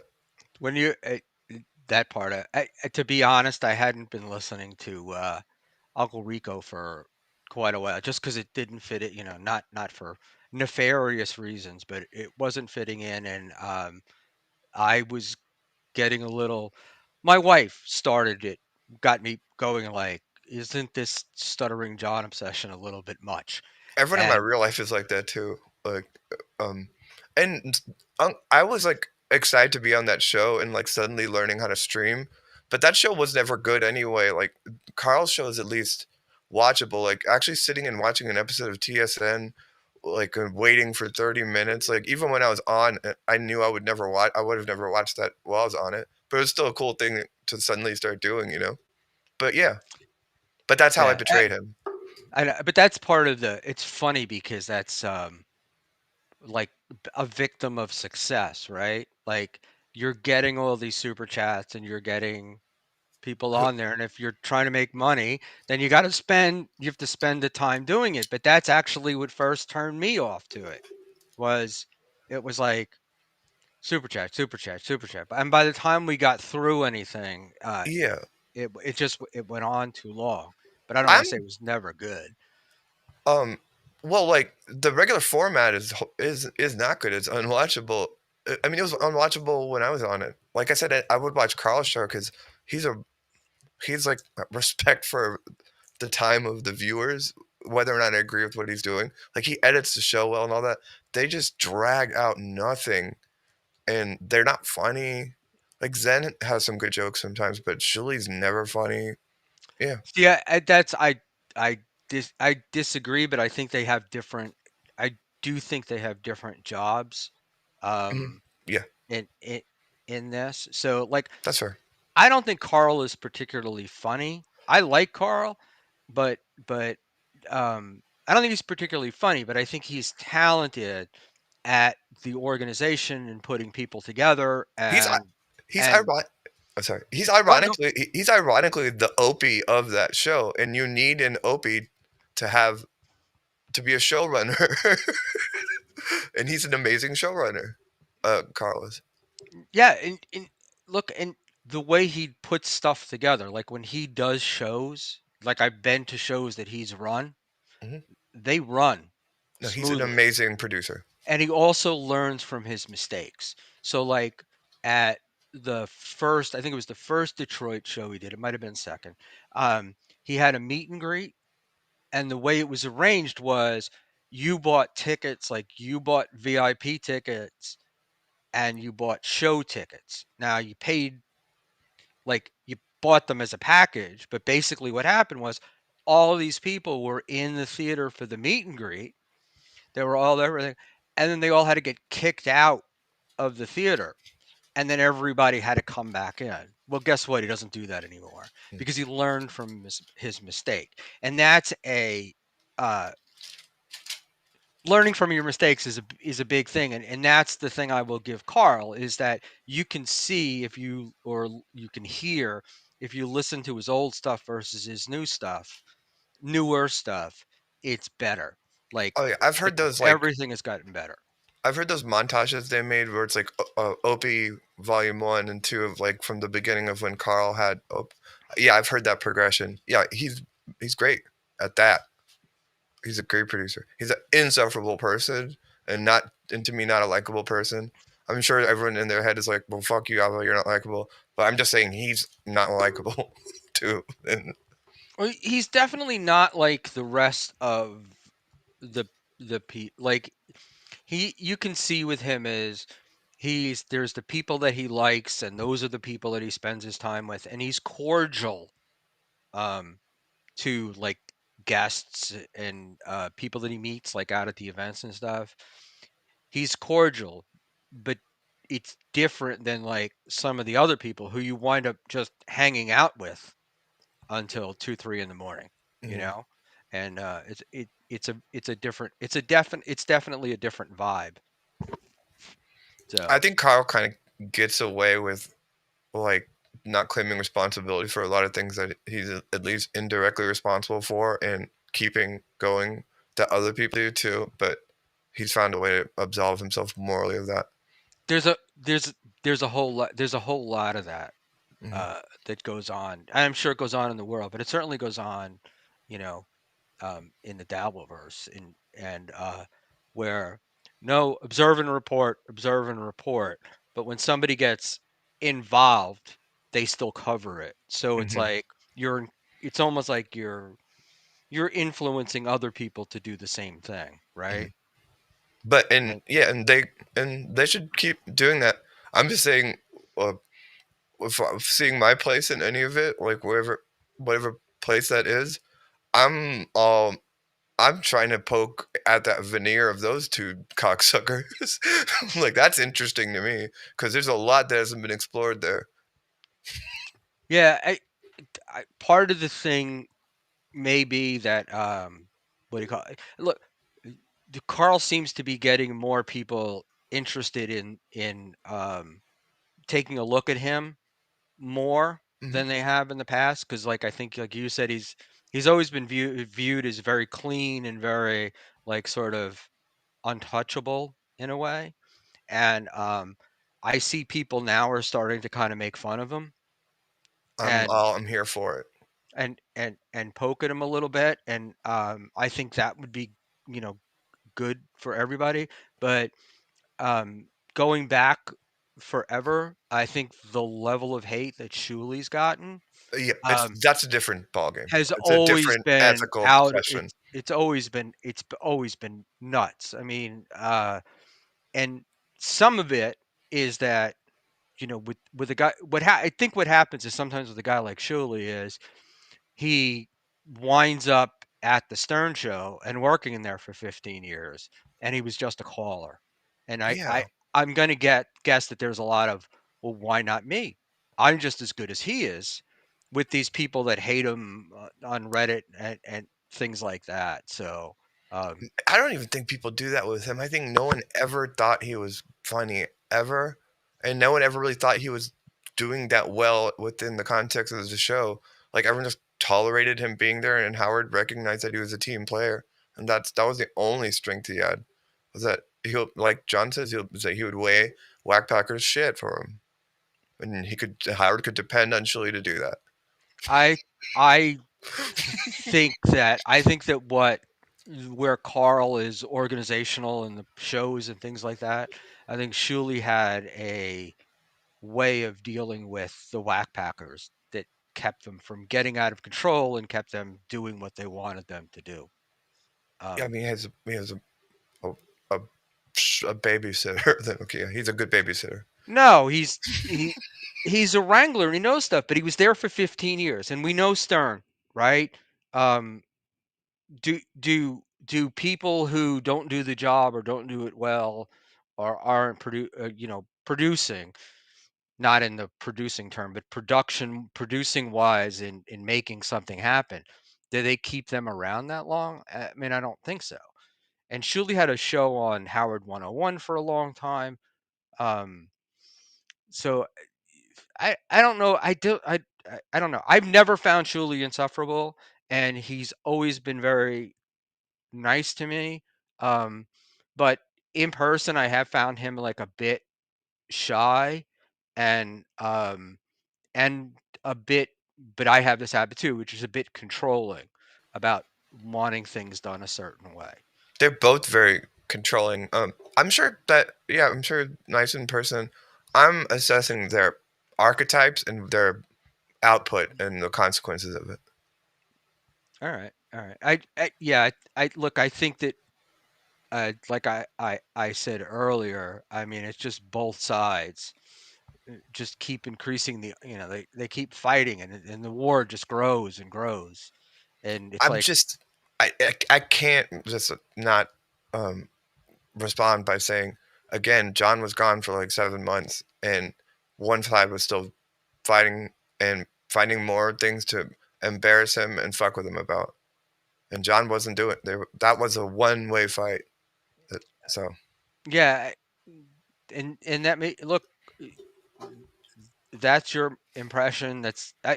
I've heard other stuff, but because I with John, with the Dustin thing and the PI and always going after people, and but one of the things that I will say is that, and I talked about it earlier, is the arc with John where winds up he starts as friends with somebody, and then the friendship always ends. And it's not just in the Shuli Carl universe, it's with comedians.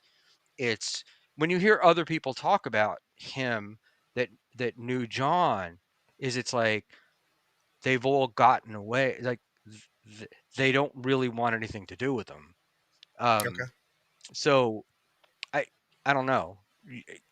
I don't know. I mean, if we're talking about those types of things, Shuli is a person that every single person that's ever worked with him has like he got Richard, even Richard Christie was asking to look at the books when just doing live gigs with him. Like Shuli's a scumbag weasel, and no one's that's ever worked with him ever. One, they always said that he just glommed onto them, and then so he could do his shows or comedy things, and no one ever liked the shows. I mean, even Riley Martin concluded that. And then even Bob Levy with the TSN thing. So there's, Yeah, I mean, we and could just list bad relationships they both have. right, Again, right, and we could, I'm speaking to the archetype and the because out right, and the outcomes. maybe they're more similar than we think, but that was They're also not. that was the thing with John, though. That's what happened with what Nick DiPaolo, and other people, was John was getting paid a certain amount to put on a show, Yeah, and John did that too. he was paying Nick very little money, Yep. and then Nick found out how much money he could make, and he was gone. Yep. So, but I think that's the way things are. I don't think it's like, you have to open the books and show me things. I I don't. wasn't even trying to engage on that level, but if you're talking about his relationships, I was just countering it with that. But Yeah, yeah, no, no. I look. I think a lot of these things fall away, but I don't see. I don't know. It's just weird to me that it's like there's. I don't know. It's sad to me. I get sad when I see what John's become, and that's like, I feel like he was a lottery winner. I feel like he really got lucky, and he's sort of pissed it away, but he keeps saying how right he is. Like, there's never I never see a side of John that says, "Yeah, I fucked up. Maybe I didn't do this right." I, for like again, if you talk to so many dads or men his age, they have the exact same. Like that's it's such a common thing for someone to just not even take responsibility for any little things. I'm not even saying John does that, but again, John is like a one man army against these people who I've just felt a tiny bit of the wrath of. And yeah, so if everyone's gonna micro manage every second of your life and to point out how you fucked up this and fucked up that, you're just gonna kind of end up saying being defensive to that level because every single thing you've ever done is being scrutinized. It's So Yeah, I know. and no one else There's a is and no one else is it's just him. And But there's so never been a part. But there's never been. I don't know. I just feel like there's never been a time when he said like, "Yeah, I did this wrong." Like, all right, I I've seen him do that a couple of times since I've come back. But it actually, or I'm sorry, Shmuel, do you honestly think if you did that, anything would change about the way all these people are behaving? I think so. I do think so. I think because because it's interesting, right? Like normally people like somebody and then they have a turn and they dislike them, or they dislike somebody and then they have a turn and they sort of like them, right? And look, like take a Melton, right? Melton was supposedly chased out of America, right? And now, I don't know anything about him. What? but Red Bar went after him, and supposedly Red Bar destroyed him. Um, Good. and he's back and he's doing well. He's doing very well. So there's a turn, and I'm like, but with John, it's like there's never been a turn. That's what's so weird. It's like there's never been a time where there's very few people that that seem to like John or support John. That's what blows me away. Like there's a few people, but nobody really seems to stick with him. We And can just disagree on the original point you're okay. making. I mean, no one. I don't think anybody would give him the benefit of the doubt when he did that at all. It's a religion to these people that they need to just dump on him. It's part of their therapy when they get home and they're bummed from work all day. They want to laugh at John. John has to be what people have decided he is, and all the growth he's like. I think there's growth based on just he's not doing certain things that he's supposedly did before, and yeah, no one would give him that, or they would come up with some other excuse. I mean, I just experienced that with that whole thing yesterday, where it's like everyone started at a moral principle, and then they just found a way to walk back because it's John, and they just want to keep hating on John and being on Shirley's side. Like these people have no principles about this, and they are hypocrites. I used to think it was interesting or silly that he would say hypocrisy, please, but they are massive hypocrites. But I understand what you're saying. Yeah, no, and my thing is I kind of feel like they're massive hypocrites, but I think it's like I think that's I see what you're saying, but I feel like it's on both sides and it's constantly like it's almost like little kids in a schoolyard, right? Where you did this to me. No, you did that to me. You did this to me. You did that, and it just keeps going back and forth and back and forth. It's just that these are adult men and there's money, That's money to be made. yeah, can we sit with that for a second? Because that's something I tried to get across on PDP, but that is the thing that this has become so cyclical that trying to adjudicate it at this point, like, and conclude either one, either side, is definitely, you know what I mean. Like my conclusion is just about a more zoomed out thing, but when you hear either of them talk about the other ones, like like if you bring anything up that they did that's fucked up, like to Shuli or Carl, they have an excuse. I don't even like that word, but that's what they say anytime John defends himself.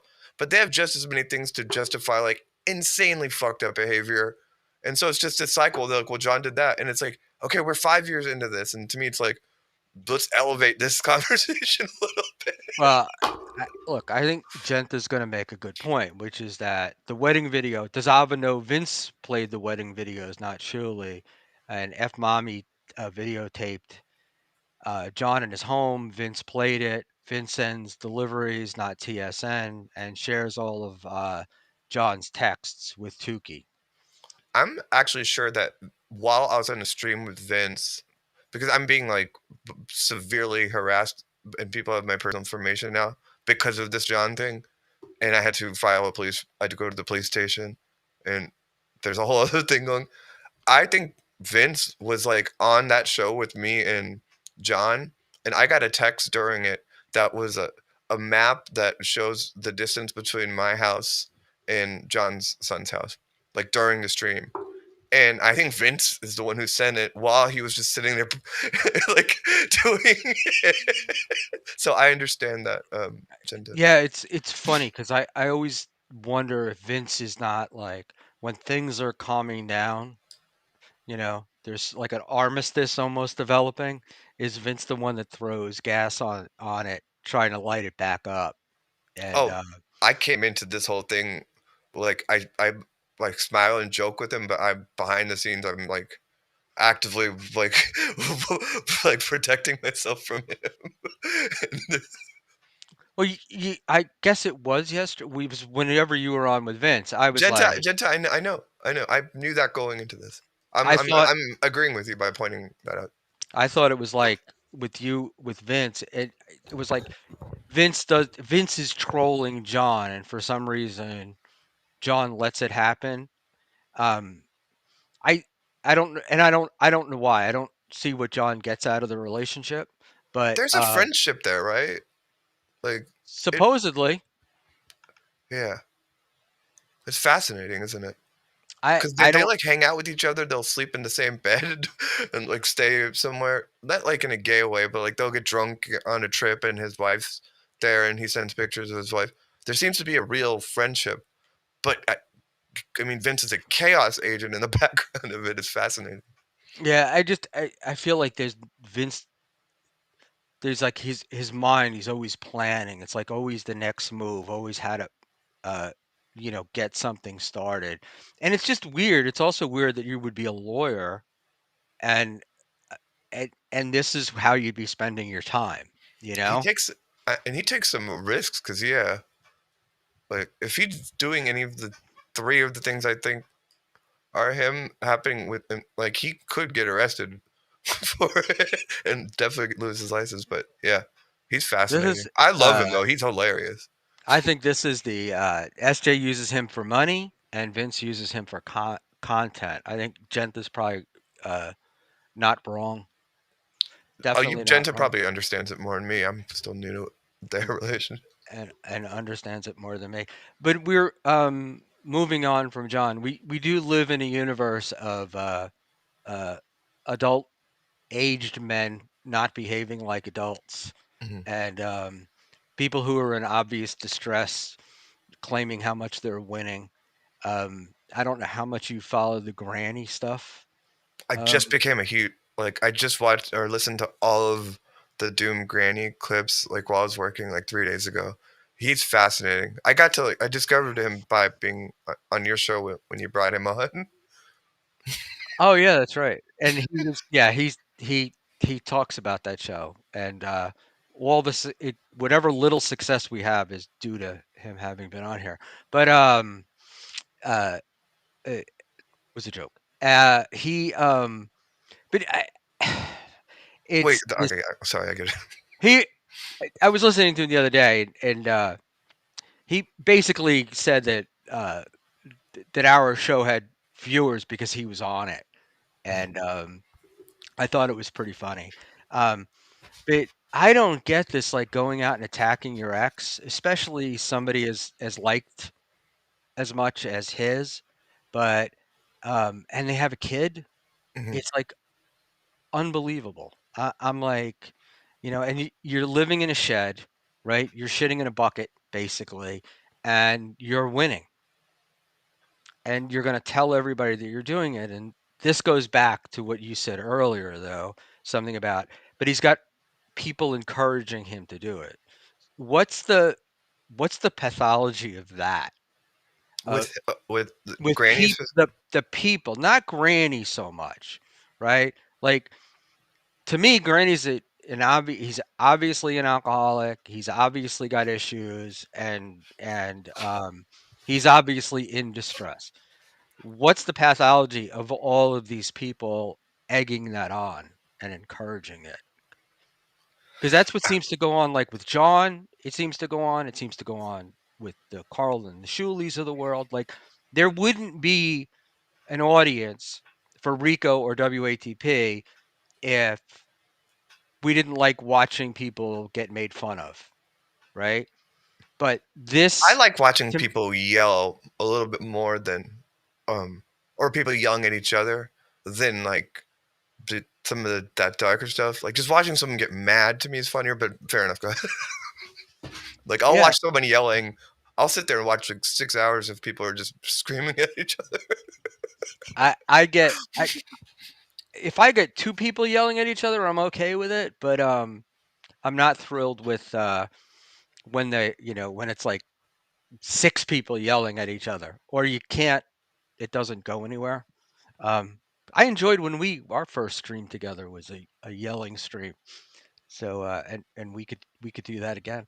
Um, but no, but I'm seriously, you're the smart one here. What encourages people like say This? this is to me like a Granny thing. Like I use Granny or Karmic or any of these guys that are spurging out, that are kind of losing it, where the more Karmic drinks, the insaner he gets, and people encourage that, and they want him to drink more. And I believe that they'd love to see him self harm. Um, Yeah. and Granny, same thing. They are like ratcheting this up to make him really, to lack of a better word, to spurg out completely. Where does that come from? Where do people wanting to see that come from, or willing Well, to pay for it? like there's like that fascinating thing about audience capture. So on the host end of it, where they start losing themselves in it, or blending what really is real and then just what they know their audience wants. But we're in like there's a very someone had to remind me of this because I actually was very upset yesterday, and but it's like this is such a key or target demographic that's in this Dabbleverse, which is the type of people that are just miserable people that just want to watch other people who look like they're more things are worse for them than their lives. And that's why they get so triggered even with the John thing. It's like you're fucking with that. And so like yeah, they want to watch, and like on television it's like a reality show is almost scripted, but now you can kind of you're watching Granny like say that Lemmy's vagina stinks and like just airing shit out, and there's an edge to it. Yeah. So I think the people that like watching the most cruel stuff, that yeah, it's just they're miserable losers usually. Right, but they're encouraging yeah. My concern is with Granny is encouraging the behavior is not He going to bode well for him. You he's know. he's like a art he's I know like I said this to you last time, like I know people just like him that grew up in South Carolina. The one that reminds me the most of him is Dad, but that they're just that's how he is. He would be just like that even if this format wasn't there. Like this is like some people just live in that headspace, and it's fascinating. I don't understand it either. I could never be like that, but yeah, but that's the whole thing. And there's some like I don't know if you appreciate this from. There's something so funny about the practicality to like his delivery about awareness about these fucked up behaviors. He's like, well, yeah, it is just what it is. I'm just gonna keep doing it because I want to win this one right now. So, but he'll be talking about like abusing his ex-wife. He's like, well, I'm just gonna keep doing it. And the way he talks about drinking and things like that, it's just like he's self-aware and articulate and speaks about how he's not going to change in this practical way, and it's fascinating. It's really funny. I I was laughing when I heard him. He was talking about naltrexone and how fucked up it was, and all the side effects and all the things that it was causing him. And I'm like, maybe it's also you're not drinking as much booze. Hmm. And but Yeah, that was I heard he that. was he was blinded to that, and I was I was kind of blown away by it. But that gets into to me that gets into the Geno thing with like vaccine COVID and uh, like the what do you call it? You can't dissuade people from being correct. Like they have but correlation does not equal causation. But for a lot of people, it does, and you're not going to change Hmm. their opinion on that. No, Uh, and if they even feel that, they would never give that because it's part of their identity. Yeah, yeah. Can I yeah, take one that's. quick break? I have to run I'm something. going to wrap it up. Okay, So, okay. did you want to say anything before you? No, thanks for. I haven't really had an opportunity to talk about that, and I appreciate that. That was fun. I wanted to hear it. I did want to talk to you about the Shuli, whether Shuli knew about the befriending thing or whatever. But I It's I think all we're going to disagree because I think, like you said, you have to believe these things. But the big question tonight: do you have a recording of this phone call? if I did have a recording of the phone call, I couldn't admit that because the I was under the impression that because I'm a one party state, that there wasn't. I'm not even saying I have a recording of it, but just the act of having recorded that is not something you want to do. But no one Right. really Well, I sues think anyone you're in for a it. if you're in a Yeah, one but part. he's in a two party state, and that overrides it. If it's a two, No, no, because it's it on does. him. It's on him. No, the stricter. I just looked into this because I thought it was no. The stricter law overrides it, and so it's the Florida wiretapping law with two party. If he calls even a one party state, like the other person can do it. Okay, but And they that's know that, and that's why they're just lying, and it's the way that they are, and yeah, but so yeah, if you at a if certain you point, everyone's just can if use the. Go let's ahead. just say hypothetically, if there was a recording and you were guaranteed that there would be no negative legal consequences, that nothing would happen or whatever, could that recording then be released? If they waived you from all liability and you had If a I hypothetically recording, would you be willing to release it? if I hypothetically had that recording, would I release it? Um, I would probably pressure them to release their copy of it, and if they're gonna call me a liar and not admit it, then I would release it in that hypothetical. Yeah. All right. And are they saying that there is a recording, or are you just assuming that there was a recording? I didn't get to actually see their whole response to it. They just posted that one text I had, and we're trying to use the fact that because I played along with them, that means that makes it so that it's not bad that they asked that. All right. I just all I want to do is just say I just want to get to the point, like, if if there is a recording that exists that proves either side that it should be, and there's a disagreement about what was said, it should be released. And they can certainly, I if they're in the two party thing, they can certainly waive any rights or claims they have they to ain't gonna go wave it after on that the person. recording. And you and you could release it, and you're saying that they're free to release theirs if they have it. They're not going to though because Well, they know that in the call, let's put them. everything I said happened like that out of memory because that interview was like what like this week. This was all me just remembering it in that moment, just to make the other point. Like, and this was 6 months. It was like in April, and everything that I was saying is exactly because I had to go look it all up. It went down exactly like that. The I. If there was an audio, it's actually a little bit worse than for them, but I don't think that. But yeah, Well, if there but I is would never one, record that. then if there is one, everybody should waive any liability or anything, and you know, let it come out rather Mhm. than uh, keep going on with stuff. But But if I can say one, but the whole thing is like this whole thing is done and litigated. They've already spun it.